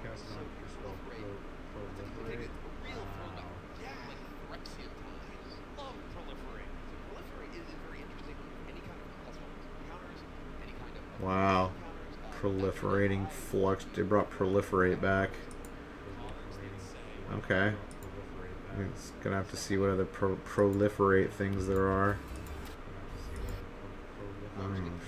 Herald of the Dread Horde. When Herald of the Dread Horde dies, amass 2. Put 2+1 on an army you control. If you don't control one, create a 0/0 black army zombie army creature token first. Dang. Amass. Dude, Amonkhet's pissed. Niggle Bolt. Invade the city. Amass X for X the number of instant sorcery cards in your graveyard. But X++ count on an army you control. If you don't control one, create one. Death greeted the world with a roar of desert air. Dude, look at these guys. These guys are fucking mean business. This looks like some fucking, like... They totally took inspiration from what's it called? Stargate. This is super Stargated out. Like Amonkhet Stargate, baby. Let's go. Let's go. Dread Horde Invasions. Beginning of your upkeep, you lose 1 life and amass 1. Never zombie token control with power 6 greater attacks against lifelink until end of turn. Widespread brutality. Amass 2, then the army you amass deals damage equals power to each non-army creature. Whoa.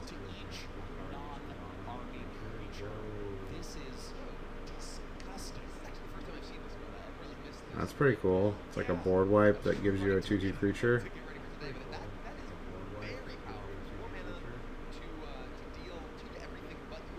Or if you have one, it's like a one-sided board wipe. That's pretty good. Liliana Dread Horde General. Whenever a creature controlled dies, draw a card. Create a 2/2 black zombie at +1. -4. Each player sacrifices 2 creatures. Ultimate, each opponent chooses a permanent they control of each permanent type and sacrifices the rest. That seems not very good. And she got 6. Come on. Dread Horde General. She's like, fucking, you want a piece? I'll fucking turn your minions against you. Zombie Horde. Okay, they already showed Bolus the Citadel. Tybalt, dude, this is the best right here. This is the best Planeswalker. Right here. Time Wipe. Time Wipe's pretty cool.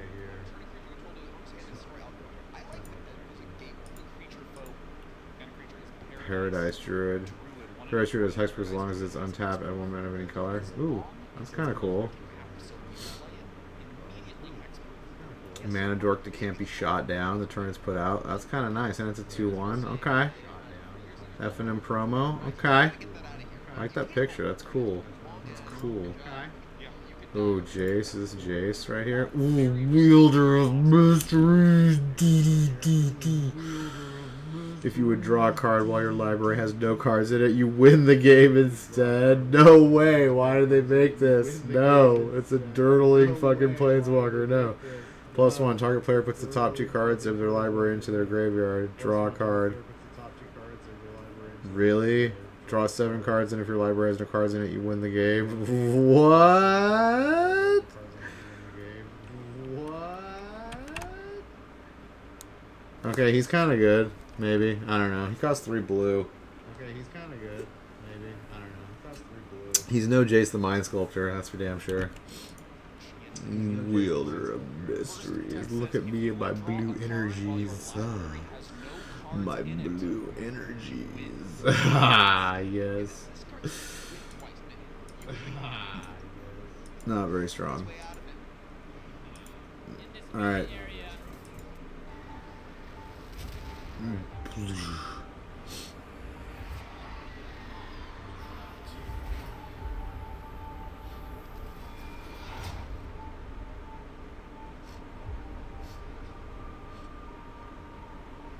Dude, Liliana. Oh, is that Jace just got fucked up? I don't know. Oh, it's Teferi rewinding some time.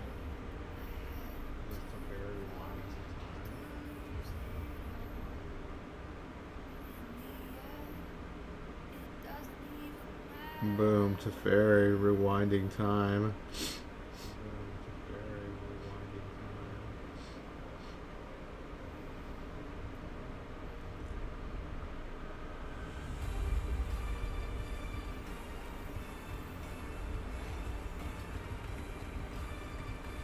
Oh, army of fucking dude, Gideon.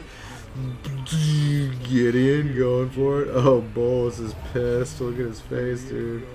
He's like, Liliana, bitch, I'm gonna kill you.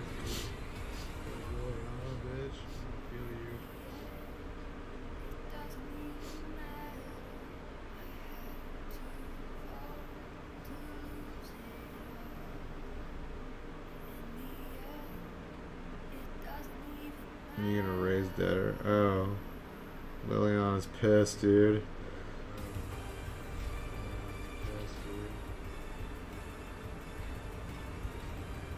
Dude, Gideon's like, what? I'm indestructible.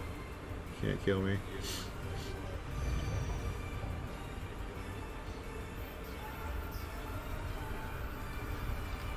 Oh, fucking vapo your ass. Dude, you're getting vapoed. Oh, army of zombies, go get him. Go get him. Oh, Bulls is like, fuck you, I'm Nickel Bulls, bitch. Oh, shit. Incinerator ass. War of the Spark. That was pretty sick. That was pretty sick.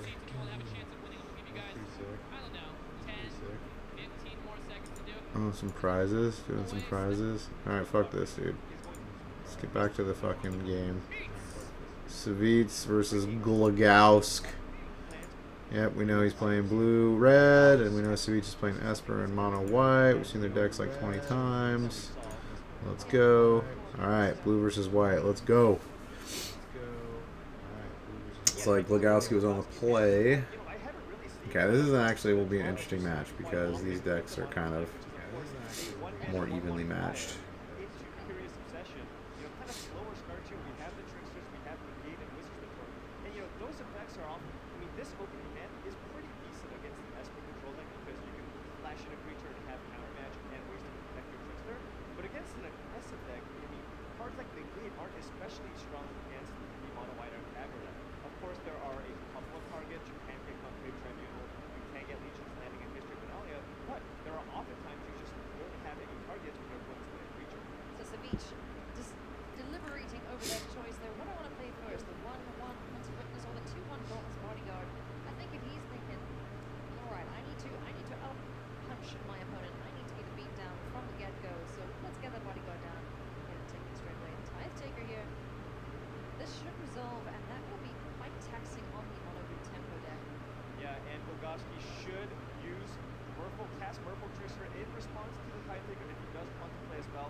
Actually, I think white might have the advantage in this matchup. For show. For show. Dude, especially with Tide Taker against Counter Magic. So good. So good.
gap to unbreakable formation. His creatures adding that 1/1 counter in the main phase and making them, I forgot the word. Vigilant, there we go. So much magic this week, forgive me friends. A Wizard Retort getting rid of that Hunted Witness. And Bogowski knowing that these counter spells are not going to get a whole lot better if I sandbag it, so just choosing to run out the Wizard's Retort. But keep in mind, I mean, this Purple Twister is at least keeping that Hunted. He's got the negate for the Unbreakable, the second Unbreakable formation. If that Unbreakable formation lands, then this game is probably over. There's so many powerful effects that you can have. What if he has a Loxodon? You need to have counter magic for that. What if he has History of Benalia? What if he has Unbreakable formation? There's a lot of really scary cards that it might be in Bogowski's best interest. All of this sucks so bad because he can't play something because of the Tithe Taker. Tithe Taker is so good in this matchup. So good. Little dive downs cost 2, negates cost 3. Wizard Retort costs 4 if you don't have a Merfolk, or if you don't have a Wizard, 3 if you do have a Wizard. So good. Oof.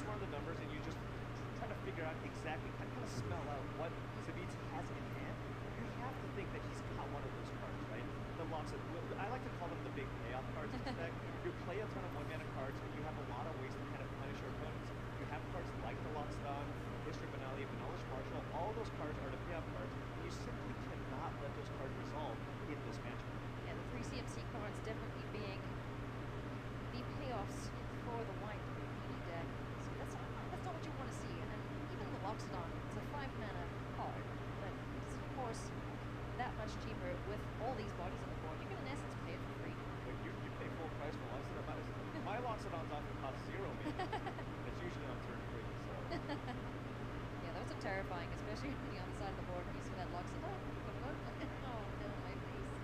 And now, really, Bogowski there's a lot of pressure here on him now, because does he want to play out a Trickster here just to get some of these creatures off of the battlefield?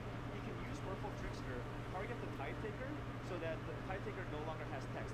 So if they do trade, Tithe Taker loses Afterlife, and on top of that, Bogowski now has the opportunity to cast Dive Down to save one of his creatures in the exchange. However, the window is now the window is now open here for Savage to play either so wrecked. If he Unbreakables right here, it's like GG.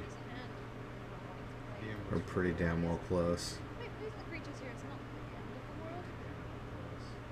Perhaps the History of Benalia would apply additional pressure, increased pressure on Bogowski in this situation. Savage now deciding whether or not he cares about dealing 2 additional points of damage or saving Tithe Taker. One of those Dauntless Bodyguards has targeted the Tithe Taker.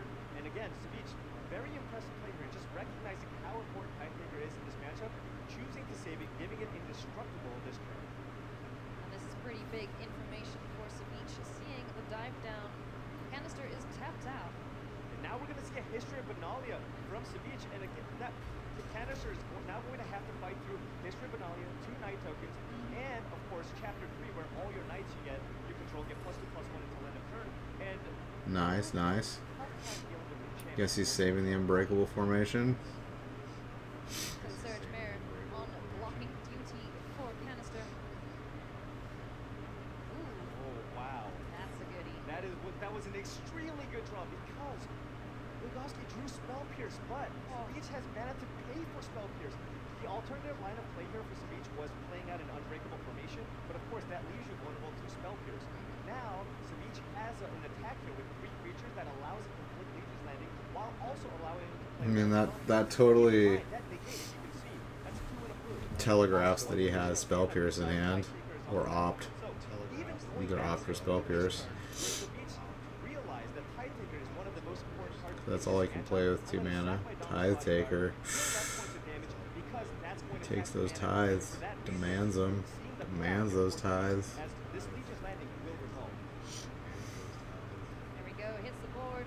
1/1 lifelink token and the Hunted Witness to follow it up. We're gonna see, not this turn. Next turn, we're gonna see a Flip Legions landing with the 3rd chapter of History of Benalia going off as well. keep in mind that, again, the blue deck, no way to deal with enchantment, so he can just choose to wait until next turn to put Legion Landing because he doesn't have anything to do with the mana this turn. He actually doesn't even have mana to activate a down to the first board because he casts other spells this turn. So an additional mana for Savich. The third chapter of History of Benalia is active. So now the only thing Savich is deciding here is whether or not he wants to run out an unbreakable formation before attacking.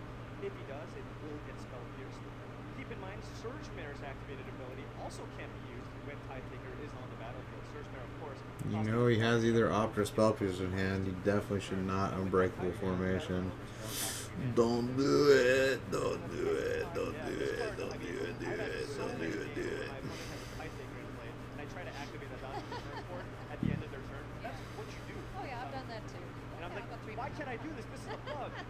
Oh no. You just gotta read the card. Tidetaker's on the back. Yeah, I've done that many times as well. I'm like, oh, the game's broken. No, it's fine. I just did RTFC. So, Savich deciding now, do I want to use this unbreakable formation? Is it worth the risk?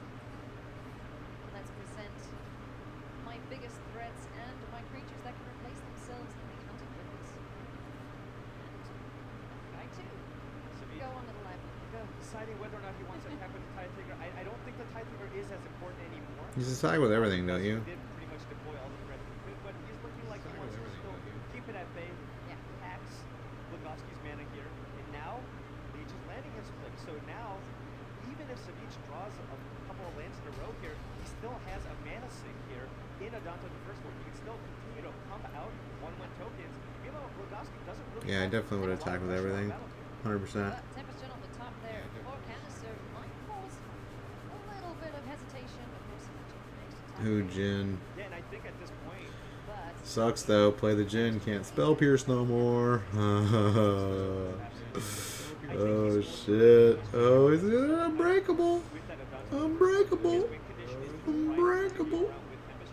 But of course, we know Oh, make that token and then unbreakable. at the end of turn, main phase that unbreakable formation, put +1 spell counters on the entire team, give them indestructible, give them vigilance, and that's not a critical roll. Mm-hmm. it's just a case of, alright, you guys will get +1/+1, you're all vigilant, go face. Look at this. Oh, look at that board. That's what you want to see as the white meat player. 100%. An attack for 15. Again, all these creatures have indestructible. This is what we like to call a free attack. Oh, yeah. It doesn't matter how your opponents block, your creatures are going to be safe. You know what would have been the cherry on top? As if we had drawn the Loxodon at the end instead. Yeah, a Loxodon would be good, or any other creature for that matter, because you would be able to play the creature and also get the counters onto that. So Canister now deciding how to block the situation. A lot of his creatures are tougher than the damage that they would dealt, so blockers will stay up. Not facing lethal just yet. Needs to find small bodies on the board. That is not going to do it. You look at the board now. Lugovsky has 3 creatures to block with, and there's 6 attackers on Savich's side. So Savich has attacked all of his creatures. Advantage. Sweet. There's maybe one card that he's really going to be concerned about here, potentially a Merfolk Trickster. Yeah. But he will know before attacking whether or not Lugovsky has a Merfolk Trickster, because it would be in his best interest to play the Trickster prior to attacks to tap down one of Savich's creatures. So this is a lethal attack, and Savich should take down the first game. And you see that fist bump from Savich. It must feel great getting the good matchup and winning that GG. first game. GG. Game. Savich. Blouses. Now we're gonna Oh towards shit. the other end of the spectrum here. We have Boros. That big Boros blade. Boros blade. Now in this matchup we have Blade. Okay, so now we got what? Mono red v mono red. No, mono red v Esper. Oh, looks like we had a nice little draw there. Looks like we got both good hands going on here. We got some yum yum on both sides. Yum yum chocolate chip, honey dip. Can I get a scoop?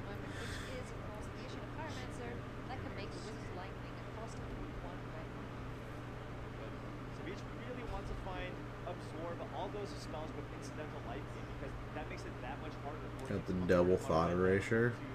No life gain though. Red could still win this. Gain as much life back. Yeah, he's gonna take that wizard lightning though. Get rid of the Hmm. lightning Yeah. rest of the top. Despite not having the ability Getting rid of the Vraskas. It's life gain, buddy. It's life spell gain. that just deals the most raw damage. Yeah.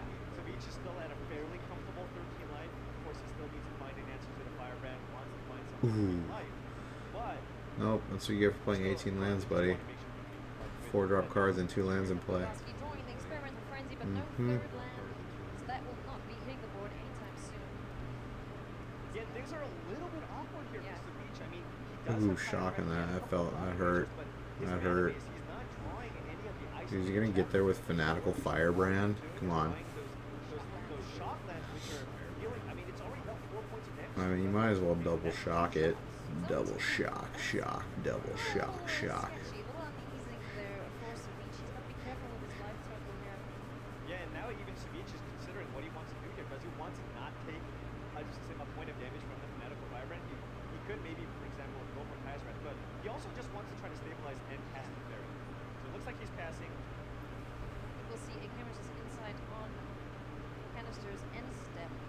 Just to try and find some of those life gain sources. Ooh, light up the stage. That's a good draw. Light up the stage off the top. It's a good draw. Volkovsky, that's a huge draw. He That is needs a big mana. deal. He needs lands to get that experimental frenzy on the battlefield. Also, he's just digging for burn spells. That was Oh. a big, big draw. Oh, baby. He's got 5 points of damage in his hand at the moment. Oh, baby. Things are getting dicey. Yikes. Ooh-wee. This is close. Alright, Chemist is inside. What can you find? Savage needs to find life gain. And Volkovsky has a shot that he's likely going to use anyways, deciding whether or not he wants to fire it off, right? And he does. So Savage now at 2 life. Fanatical Firebrand, you can still sacrifice. Oh my god. Dude, you should have taken the Vraska's Contempt. I told you. I told you. Vraska's Contempt would have saved your ass, boy. Saved your ass. You would have taken 2 less damage from the fucking Firebrand. And gain 2 life. So you'd be at 6 life right now, buddy boy. You'd be at 6 life right now with no threat on the battlefield. That was a bad, bad call. You never get rid of your life gain cards in this matchup. Ever. Ever. So now he's just hoping that he doesn't roll burn spells off the top. There we go. Fingers crossed. Crossing his Yeah. fingers. No. Oh, the experimental frenzy. Let's take a look. Oh, there's a shock at the top of his library. So now he needs to set. But that's a Mortify off the top for Savage. He has the answer for the experimental frenzy, but he still needs to dodge a burn spell off the top of Glogowski's deck. Glogowski can still draw any You're dead. 2 or more damage. Wow, he actually won this. Savitz, you misplayed that horribly, buddy. Got it on top. Horribly misplayed that. Fingers crossed. Do not get rid of any life gain. Never. Never. It's a shock. You're losing to a shock right now. Game 3. Savage's face. Oh my god, is he not going to fire it off? Dude, you have to fire it off now. You have to. 100,000% you have to. It's only getting worse. You're going to let him draw 2 cards and oh, he's chemistering! Why would you chemister? That's so bad. So bad. You lose. Yeah, Savitz, you misplayed that, buddy. Horribly misplayed that. Never get rid of life gain. Never, never, never. Never, never, never, never. Bet you won't ever do that again. Oh, dude, we're playing red against Esper again? Really? Okay, he thought he was going to bust white. Everyone always plays Esper on their 3rd game. They always choose Esper. Just believe in the power of the Esper. Okay, this red hand's really good, but this Esper hand's really good too. And Esper was on the play. This might be bad. Might be bad for old red. Good old home team red. You know I love red. I'm playing this deck, although I'm not playing greedy. I'm playing 20 lands and not playing, you know, experimental frenzy's main. And if I do put him in the sideboard, I put a 21st land in. Glogowski really wanting to draw land number 3 there for Goblin Chain Whirler, but a Vivishino Power Venture will also do. Keep in mind, Savage does not play Cry of the Carnarium main deck, so that is not a card that he can top deck to sweep this board. Does have access to the Vraska's Contempt when needed, but Search for Azcanta going to hit the board here. Yeah, and interesting, he chooses to go for Search for Azcanta there instead of playing an untapped land. Oh, Casts the shit. Vraska's Contempt on one of the creatures, so he's going to take additional damage here. Fire Masters are good. Canister following up the attack with a Skewer the Critics, 3 damage to the face with just the 1 mana due to the spectacle cost. He's still got the Lightning Strike and the Shock available to him. Yeah, Kanish just deciding whether or not he wants to fire off the Lightning Strike, opting to keep it. Absorb is a good card here for Savage. Able just to counteract anything that might threaten that life for Savage. Yeah, so now it's pretty tricky when you're playing the burn deck. It's like, okay, if I get absorbed here, it sets me so far back. Do I want to fire off this removal spell? If you think it's likely that your opponent has absorbed and you still want to make him cast it, it might even be possible to lead out with Shock instead of Lightning Strike, even though it's a little more mana inefficient. Yeah, you need a Vraska's Contempt, one of those guys. Vraska's Contempt will get rid of one of them, exiling and gaining 2 life from Savage. And at this point, Glogowski has to think, well, you know what? If Savage had a sweeper there, there's a pretty good chance he would have run it out that turn. Chain As a result, Whirls. I'm going to run out this Goblin Chain Whirler and make you have the Wrath. Yes. The Wrath, of course, not in the hand at the moment, but there's a That's graveyard. position. Is That is that just what you smart. want to see right now? That card's so bad against red. Like, that's the one card they put in there. Oh, draws the freaking board wipe. So lucky. Although, if he draws a freaking... If he draws a Skewer the Critics right here, it's GG. Oh, dude. So good, though. You might as well Lightning Strike now. Still alive in this game. A huge top deck from Savage there with the Kaya's Wrath. Alright, Lightning Strike. In the He's hand not of gonna the Lightning Glogowski Strike, now. okay. He's like, do I want to fire this off now? Do I want to play around Absorb? Dude, Firebrand's so good. I love Fanatical Firebrand. It's so freaking good. Non-catacomb on top of the library. Do we need it? To himself. Interesting, he's going for the land here. Does he want to play a second Search for Azcanta to continue to put cards in his graveyard, or does he just want to run out to Teferi or Dominant? If You're he actually does, playing Teferi. Don't he's in a misplay really nice again, position. dude. Can he not have the mana to absorb? That is very risky. Oh my god. And now, again, fingers crossed potentially here. Glogowski. He's targeting the Firebrand? What are you Maybe more than doing? half of this deck. He's only playing 18 lands to draw here to get this win. And Savage going for the minus on Teferi. So Glogowski has Lightning Strike. Yeah. He has Lightning Strike available. He can choose to go Lightning Strike, your face, get you down to 2. So anything I draw, any burn spell that deals 2 or more damage off the top will be lethal. Lightning Strike. All right, to here the we go. face. Top deck. Let's see. Are we going to find a burn spell off the top for Glogowski? Let's light up the stage. Light up the That could be stage. Find a anything. shot. More cards. Fanatical Firebrand. Oh, in the fire. Oh, yeah, that's the Firebrand that he tucked away.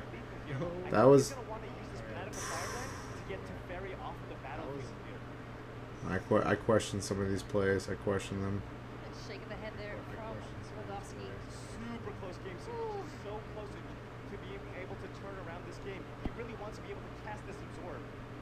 Dude's a beat. I don't know. Savitz is sure making a lot of mistakes. In the top 4 at least. You don't want the extra card draw off of that Planeswalker. Absolutely. Another Absorb. But at this point, Savage needs to find a removal spell. He wants a moment of craving for that Firebrand, and he already has. Do not graveyard that. Oh my god, that's so bad. He absorbed in graveyard and flip Azcanta the Sunken Ruin. Bloody Shrine. Probably putting that one into play taps. Probably. Yeah, no. Checking his mana base here, making sure that the Absorb stays up. Oh, this is so close. Oh. Oh my god! Right, It's over. so the card It's fucking over. Glogowski is concerned about his Absorb. If he runs out any one of his creatures, it will get absorbed. He has to absorb the Firebrand right here or he loses. So he will not have the Consideration here now for Glogowski. Do I play this, risk it for the biscuit, or do I And just Savage check has to away? swerve here. He has to. He's gonna go to 5. However, if Fanatical Firebrand will get Savage down to 4, Goblin Chain Whirler will be cast, and Savage will be going down to 3. Meaning he will need to find an answer for Goblin Chain Whirler next turn, because this is a lethal attack next turn. Not only that, he has to avoid burn spells off the top from Blagowski's deck. This is truly what this mono red deck tries to do, is put maximum pressure on your opponent's life. Kaya, is this a keep or a bin? Ooh, man. So he can choose to keep, and he actually lives. He survives this attack. If he plays a Kaya pluses, he will go up to 5 life.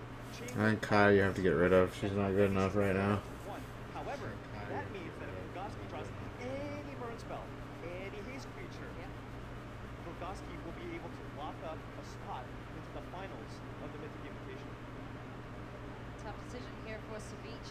Do I go for the life gain, or do I hope something better is just beneath Kaya, or is it Berserker?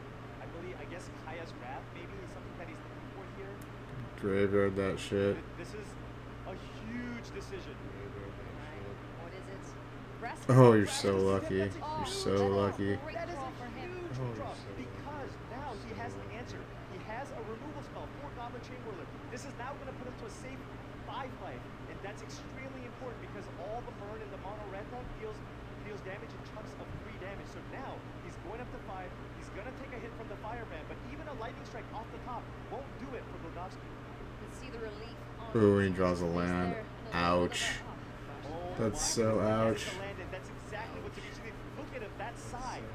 He's so thrilled here. He's like, okay, this is the point. This is potentially the turning point. I now have the chance. I might be able to come back from this. I need to find an absorb. I need to find a removal spell, maybe a Teferi, but this is it. Yeah. He's We've gonna seen stabilize. When the Esper control deck just stabilizes with not a whole bunch of life left.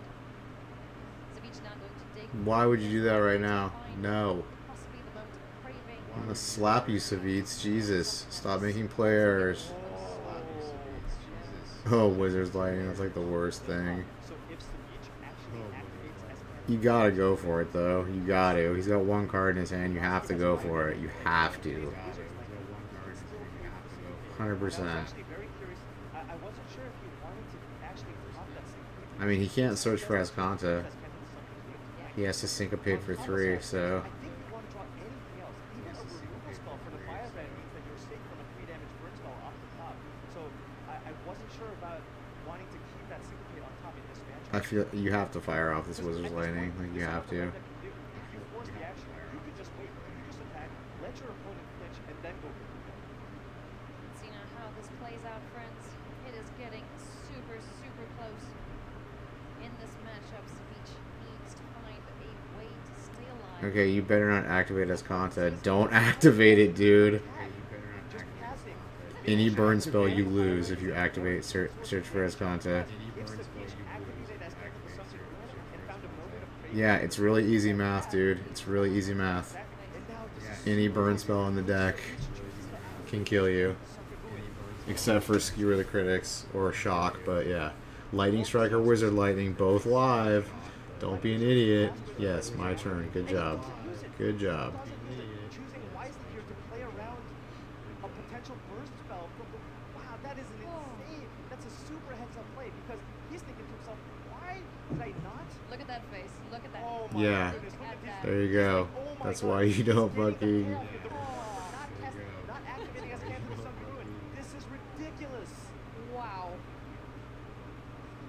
I'm freaking out here. I don't know how these players must feel. I have nothing on the line, and they have it all, friends. right. They are playing for a spot in the final. And that's a Oh There's my another god, he's so craving lucky. for Savage. Actually, that's not good. Oh, this is tough. This So, is getting interesting, friends. that's not good. Happy hat fell off. That's what happened. That's what we're gonna call gotta it. put Happy the hat head up. fell off. This is so extremely close. Savage every single turn so close to coming back here because of course he has that. It's hard to say. I mean, there are a lot of creatures in his deck still, so... He's probably not going to be attacking with that Firebrand because he knows Moment of Craving exists. But the thing with Moments of Craving, if he plays this... Yeah, if he draws another burn spell, it's over. response, he doesn't get the life back, correct? Exactly, so he can't even cast But, Blagowski at I this mean, he's got a lot of draws that can be targeted by Moment of Craving, so... for the kill. Ooh, Mountain. He's not going to attack with Firebrand, though. At this point, there's no point in attacking with Firebrand because you want to negate all possibilities of life gain, like Vraska's Contempt, Moment of Craving. You do not want to make those cards live. Cast more spells. But on the flip side, if you keep the land in hand, you might make some each play differently. For example, the turn previously, he didn't activate Nah, as don't many attack, dude. he Attacking is at 4 life. There's no reason to do it. Both players just dancing around each other so delicately. You're not going to kill him in 4 turns with your Fanatical Firebrand. This is not how this game's going to end. Deciding whether or not he just wants to use his mana. If he uses the Moment of Craving, sure, he won't be able to gain the life, but he'll get 3 life. That opens him up to being able to cast Search for Escanta and find something like an Absorb and keep that up. Yeah. Just for any of those pesky Yeah. spells that Canister has in abundance. So Savage pushing here. I want to get rid of this Fanatical Firebrand in response. Okay, that was a good call, probably. Savage in the face of 3. Needing counter magic here. That's what he wants. And given that he drew Kaya's Wrath, he should main phase Escanta. Don't do it. Why would you do it now? Main phase Escanta the Sunken Ruin because you want to draw Absorb. That's going to make you turn the game around. But finding Moment of Craving instead. That's so bad. God, these misplays, man. There's no reason for you to do it now, except for, okay, you can get Kaya with it. There's one, oh, gets you Lava Runner. Yeah, but he knows you have Moment of Craving now, so good job. If you had done that on his turn, he'd play a Get You Lava Runner, you'd be gaining 2 life, and you'd win the game. Misplays, misplays, misplays. He's just sitting there praying, saying, please, please find me my burn spells. I cannot play my creatures. If I do, Savage stabilizes even further. And that's an There's the Absorb. Absorb. That's an Absorb, and that's also a Kaya, another way to gain life over time. Wow, Savage is slowly clawing back into this game. He has multiple ways to gain life. If Legowski plays a creature, he'll be able to gain the life off Moment of Craving. If he plays a spell, he can have access to Play the Kaya here, yeah. He's picked Kaya, Orzhov Usurper, and he's going to start digging in the Although, graveyard of Legowski, chomping all those creatures. yeah, this is bad. If he draws a 3 burn spell, he loses, so... He now only has access to 1 mana. Legowski can still draw 3 damage burn spell. You have 4 lethal because he does not, Yeah, this is... does not have mana. I don't know why he keeps search for Escanting on his turn. Oh my god, he just lost! He just lost! Savitz, dude, you misplayed like twice. He just lost! The Keep to Lava Runner, that's 2 damage. Lightning Strike 3 damage, and that should be the final 5 points of damage for lethal for Legowski. Here we go. Dude, Glogowski with the top decks, man. What a game. Congratulations, Legowski. Your second, finally. Yeah, I think he misplayed like twice during that game. He kind of does deserve to lose. I mean, just the amount of back and forth in that game. It was You kind should of not like be activating Escanta on your turn. That is just so bad. So bad. I mean, the only thing you can do is play Kaya, but you don't even want to play Kaya because, oh, it gains you 2 life. You still lose to like a double burn. You didn't know what card was in his hand. I don't know. I think that was a complete misplay. He should have been activating on his opponent's turn in response to him casting a spell or something.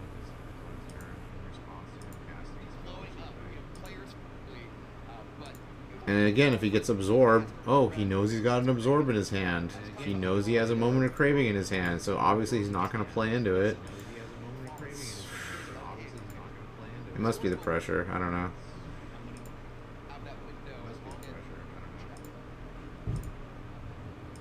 There's been a lot of play errors in the top 4 here.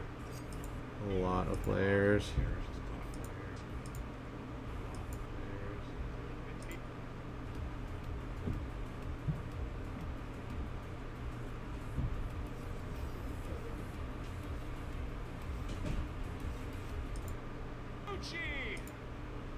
Alright, we got the finals. Here's the grand finals. Here it is. The grand finale.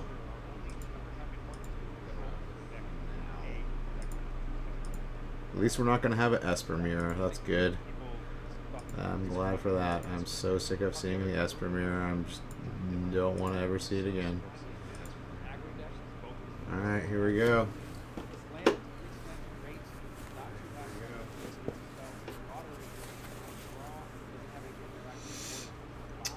Grand finals, yo.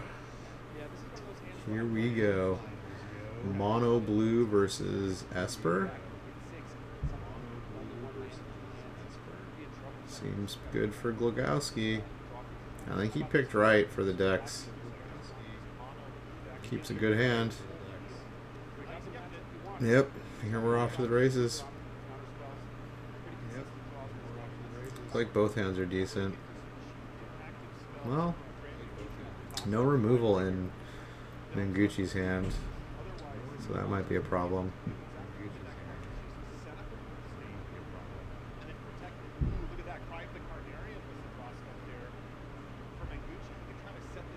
I think he spell pierced this. Well,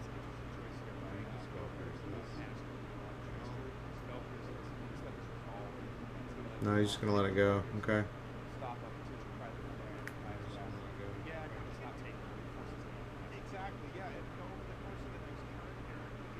Yeah, he's saving the spell pierce for that.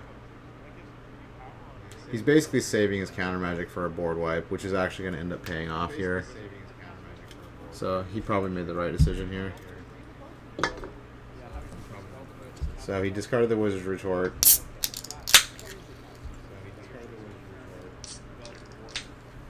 He's going to play Merfolk. Yeah, so now basically Mengucci can't do anything for like 3 turns. So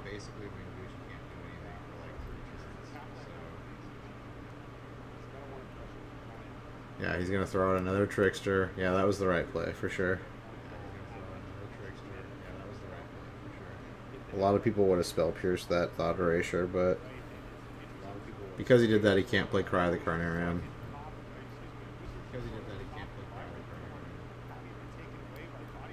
Until turn 5 with Negate backup, which is basically the plan he's on now.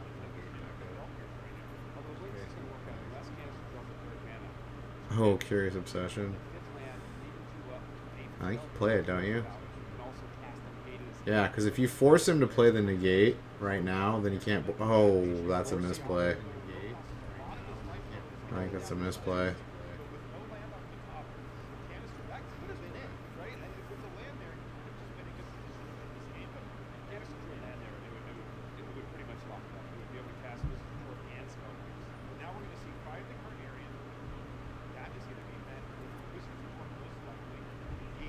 Oh, I guess he figured, like...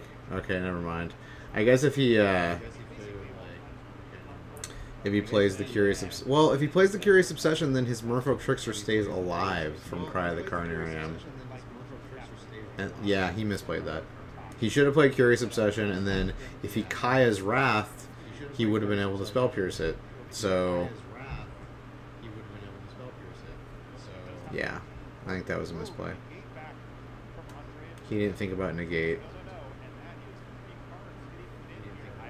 Yeah, you misplayed that, buddy.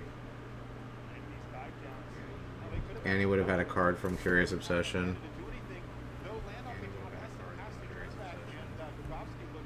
I guess it's because he was only dealing with 1 mana. But hey, you know what? He would have fired off his single target removal if he had any single target removal, I think. So, oh, now he's got an Absorb. Yeah, this is bad.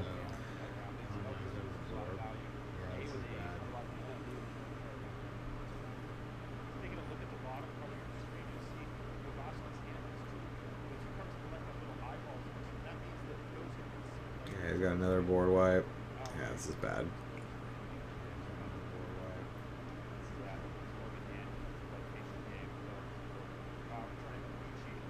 Yeah, if he drew another land, he would have won easily. But because he was stuck on 2 lands, he couldn't fire off both counter magics. But I still think he misplayed that. I think he should have Curious Obsessioned. Because it puts you out of range of dying from Cry of the Carnarium, and if he played Kaya's Wrath, he would have the Spell Pierce for it. So, I mean, he was worrying about single target removal, but if he had single target removal, he would have used it, you know, on turn 2 if he had the 2, or turn 3, or turn 4. He would have fired it off to try to empty out the counter magic so he could board wipe. So, I don't know. I think if he had thought about it,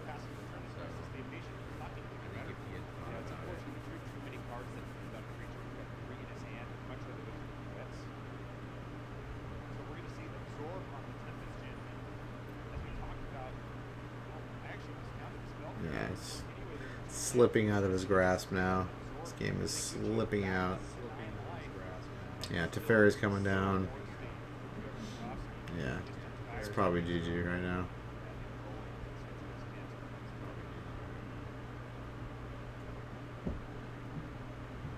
Yeah, there's no reason to thought erasure. Like, Spell Pierce is the only thing he could have.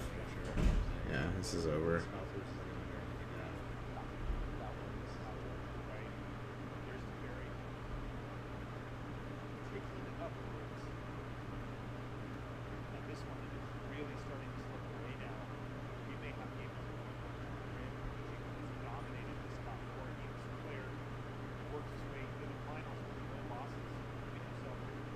Yeah, and the fact is that Andre Mangucci knew he had a Spell Pierce, so he's not gonna like play into it. So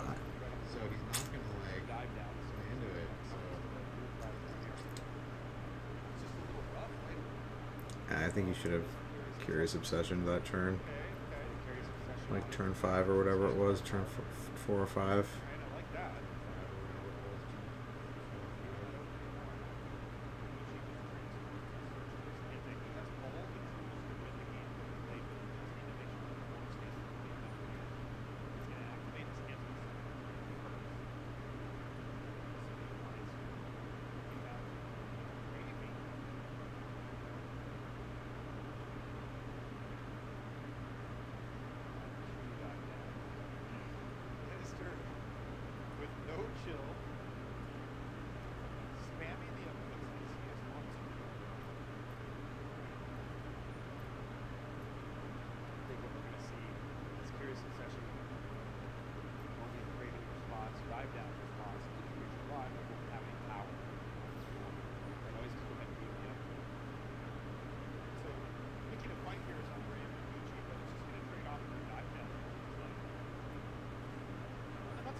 Curious. Oh, do we got something going on here?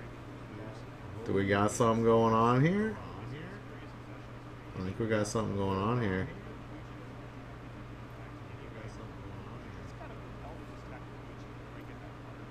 Probably not going to come back from this, but something's going on here.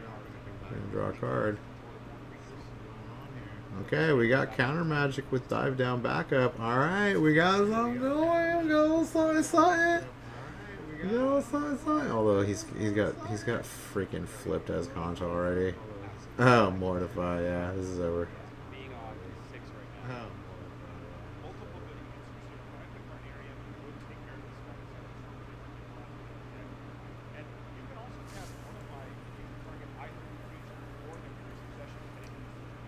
Yeah, so you dive down here. He's probably going to Mortify in response.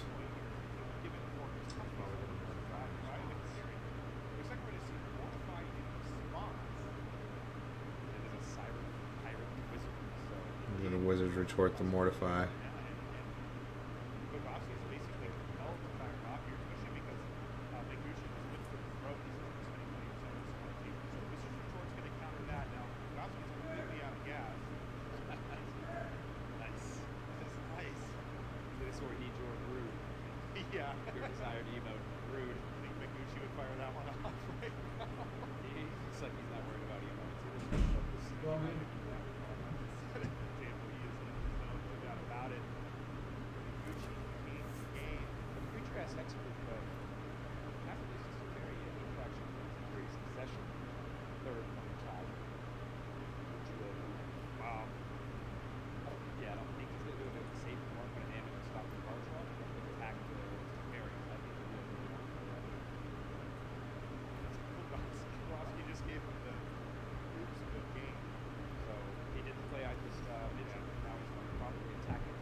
Yeah, this is over now. Anderson would come back down. He had a slim chance at that one state. This one, he's not, especially because the next card's undone, and then there's going to be the Curious Obsession.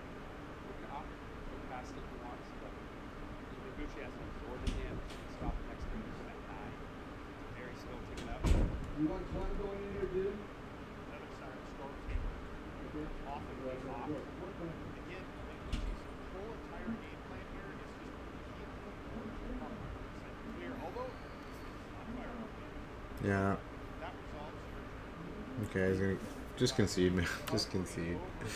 This is over. and it was cast down that Mengucci found.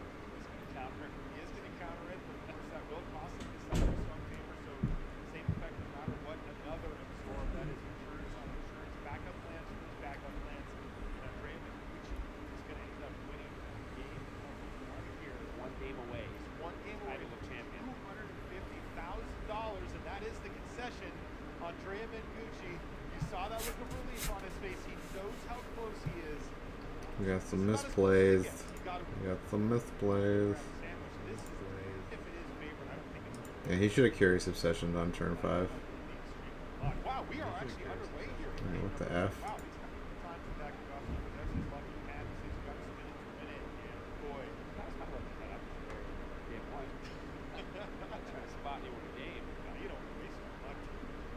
I didn't want to be extremely luck. Wow, we Wait, are what? actually underway here in game number 2. Wow, these guys are playing very quickly. Okay. Guess we got red versus white. Looks like, did Mengucci mulligan? No, Mengucci was on the play again. He's going to say, actually, let's not hold back anything. Tie taker into the red zone for Mengucci. Ooh, he doesn't like that attack. Look at him. Look at his hand. 3 Wizard's Lightning. He has a Wizard out. So basically Lightning Bolt. 3 copies of Lightning Bolt. I don't know if you saw that, but Mengucci, I think he regretted that attack. He didn't like it. He shook his head after he hit it. That control his eyes. I think he's happy to do it. Yeah, like straight up lightning bolt, like from alpha. He's currently Wizard's Lightning only costs 1 red mana. Have the same text as that. Iconic going all the way back. And we're going to see those here.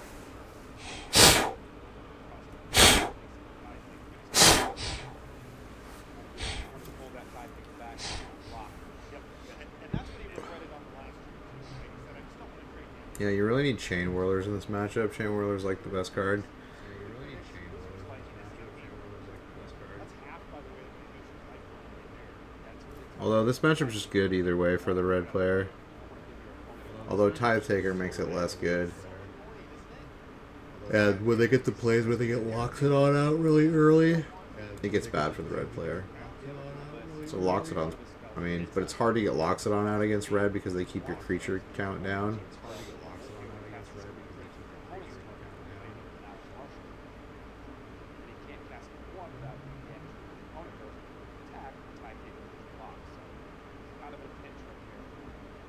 Does he just have to use the Spirit of Critics or can he afford to go back? No, I think you've got to get the from the board attack and start doing damage. So I think you're going to see him cast Spirit 3 on the tie picker, attack 2. You're going to hold up Wizard Lightning with 1 mana. Your might option is try to punish the point out with stuff. It's just 18, right? You know, when you have 9 points of burn in your hand, it's tempting to go for a line like that, but it's got a lot of work to do. The way that you need to do that generally is by repeatable damage sources like this means Lava Runner. Okay, this is gonna be bad. He's gonna play. Oh shit! Another Tithe Taker. So good. That's going to mean that Wizard's Lightning is also turned off at this point. He's going to take 1 Snowborn Sentry. He's going to enter the battlefield as well. But really annoying board state here for Goski. He's facing it down. And Andrea Mengucci, look how good he looks now. Venerated locks it out in hand for next turn. Plus Unbreakable Formation. Could he just go over the top? Yeah, and he's only drawn 3 lands, which is great. It's right where you want to be. These Acro decks is going to draw too many, we draw more threats. And a history of Benalia off the top Just of keeps the drawing the library. gas, man. Mengucci, the gas drawing maniac over here. I think he's getting really close to being our Although this format is so like RNG, so RNG, like so much more so than normal Magic.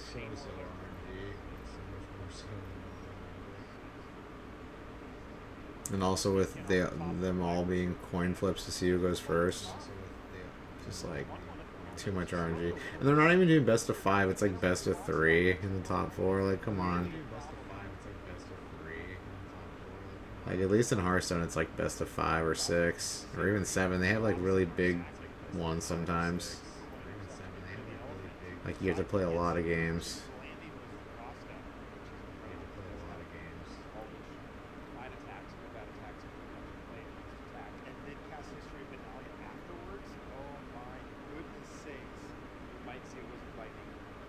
Dude, it's looking like Mengucci's gonna win this. Is Mengucci gonna be the freaking 250 grand richer here? 250 G's. Gonna go buy a nice Italian sports car in his native Italy. Go get a Lambo or a Ferrari.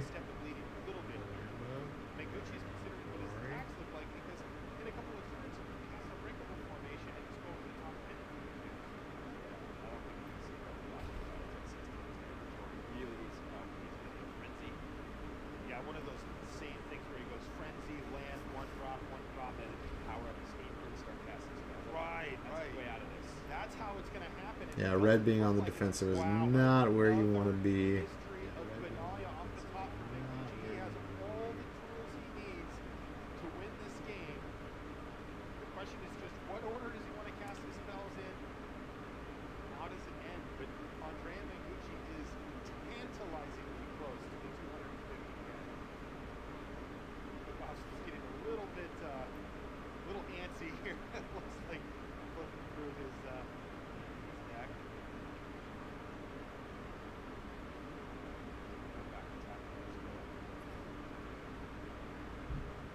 He just keeps drawing gas, dude. He's drawn 3 lands this whole game. Hit him turn 1, 2, 3, and he's just drawing all gas. Like, this is like a perfect draw for white. Got the Legion's Landing. Like, yeah, this is like perfection. Perfectenschlag. Perfectenschlag. He should have just Unbreakable formation before. Like, I don't...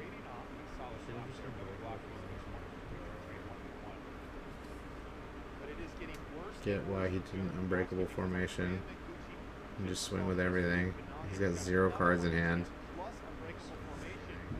Now Mengucci's being dumb. Like, what are you guys doing?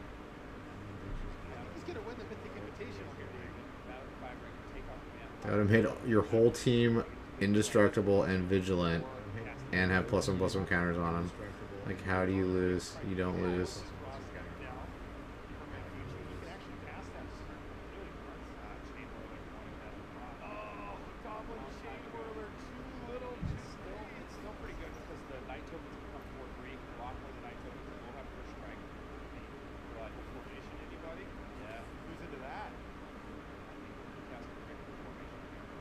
Are you going to finally Unbreakable now? Okay, you should have done it like 3 turns ago, but whatever, or 2 turns ago. Look at this, a huge Unbreakable formation. Bang, bang, bang, bang. Everything into the red zone. No profitable blocks here. It's got a block for Godowski.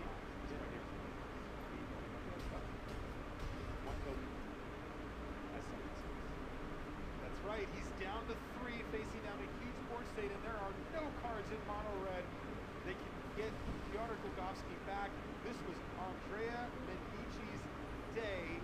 He has not taken a loss today, absolutely crushing his opponents all the way through the top 4. He did not lose a single time. Keep your eye on Andrea Mengucci. He knows that he is on the verge of winning.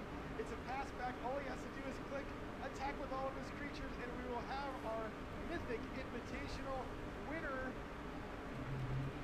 It is Andrea Mengucci. Congratulations, Andrea. You are the winner of 250. Mengucci. The Mengucci. 250 G's. Boom.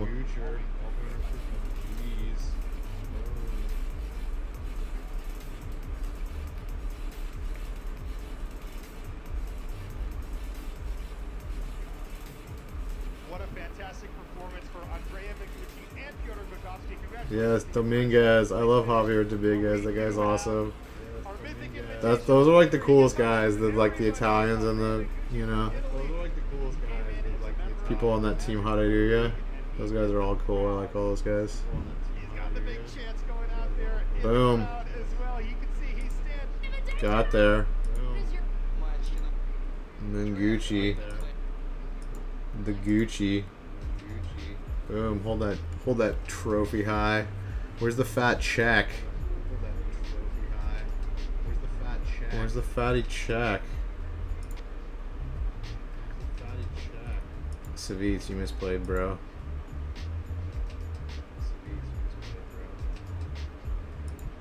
we can see, Wait. our champion there, Andre Mengucci, dispatched. good for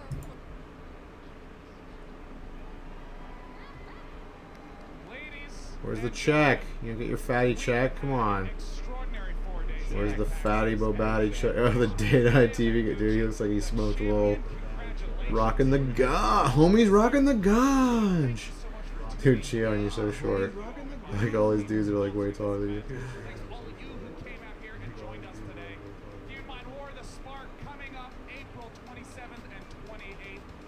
Homie's rocking the gun. The kibbles. The kibblers. There's like hardly anyone here. Everyone else is like over at other stuff at PAX, so I don't give a shit about this. Homie's rocking the gun. Dude, fireworks, let's go.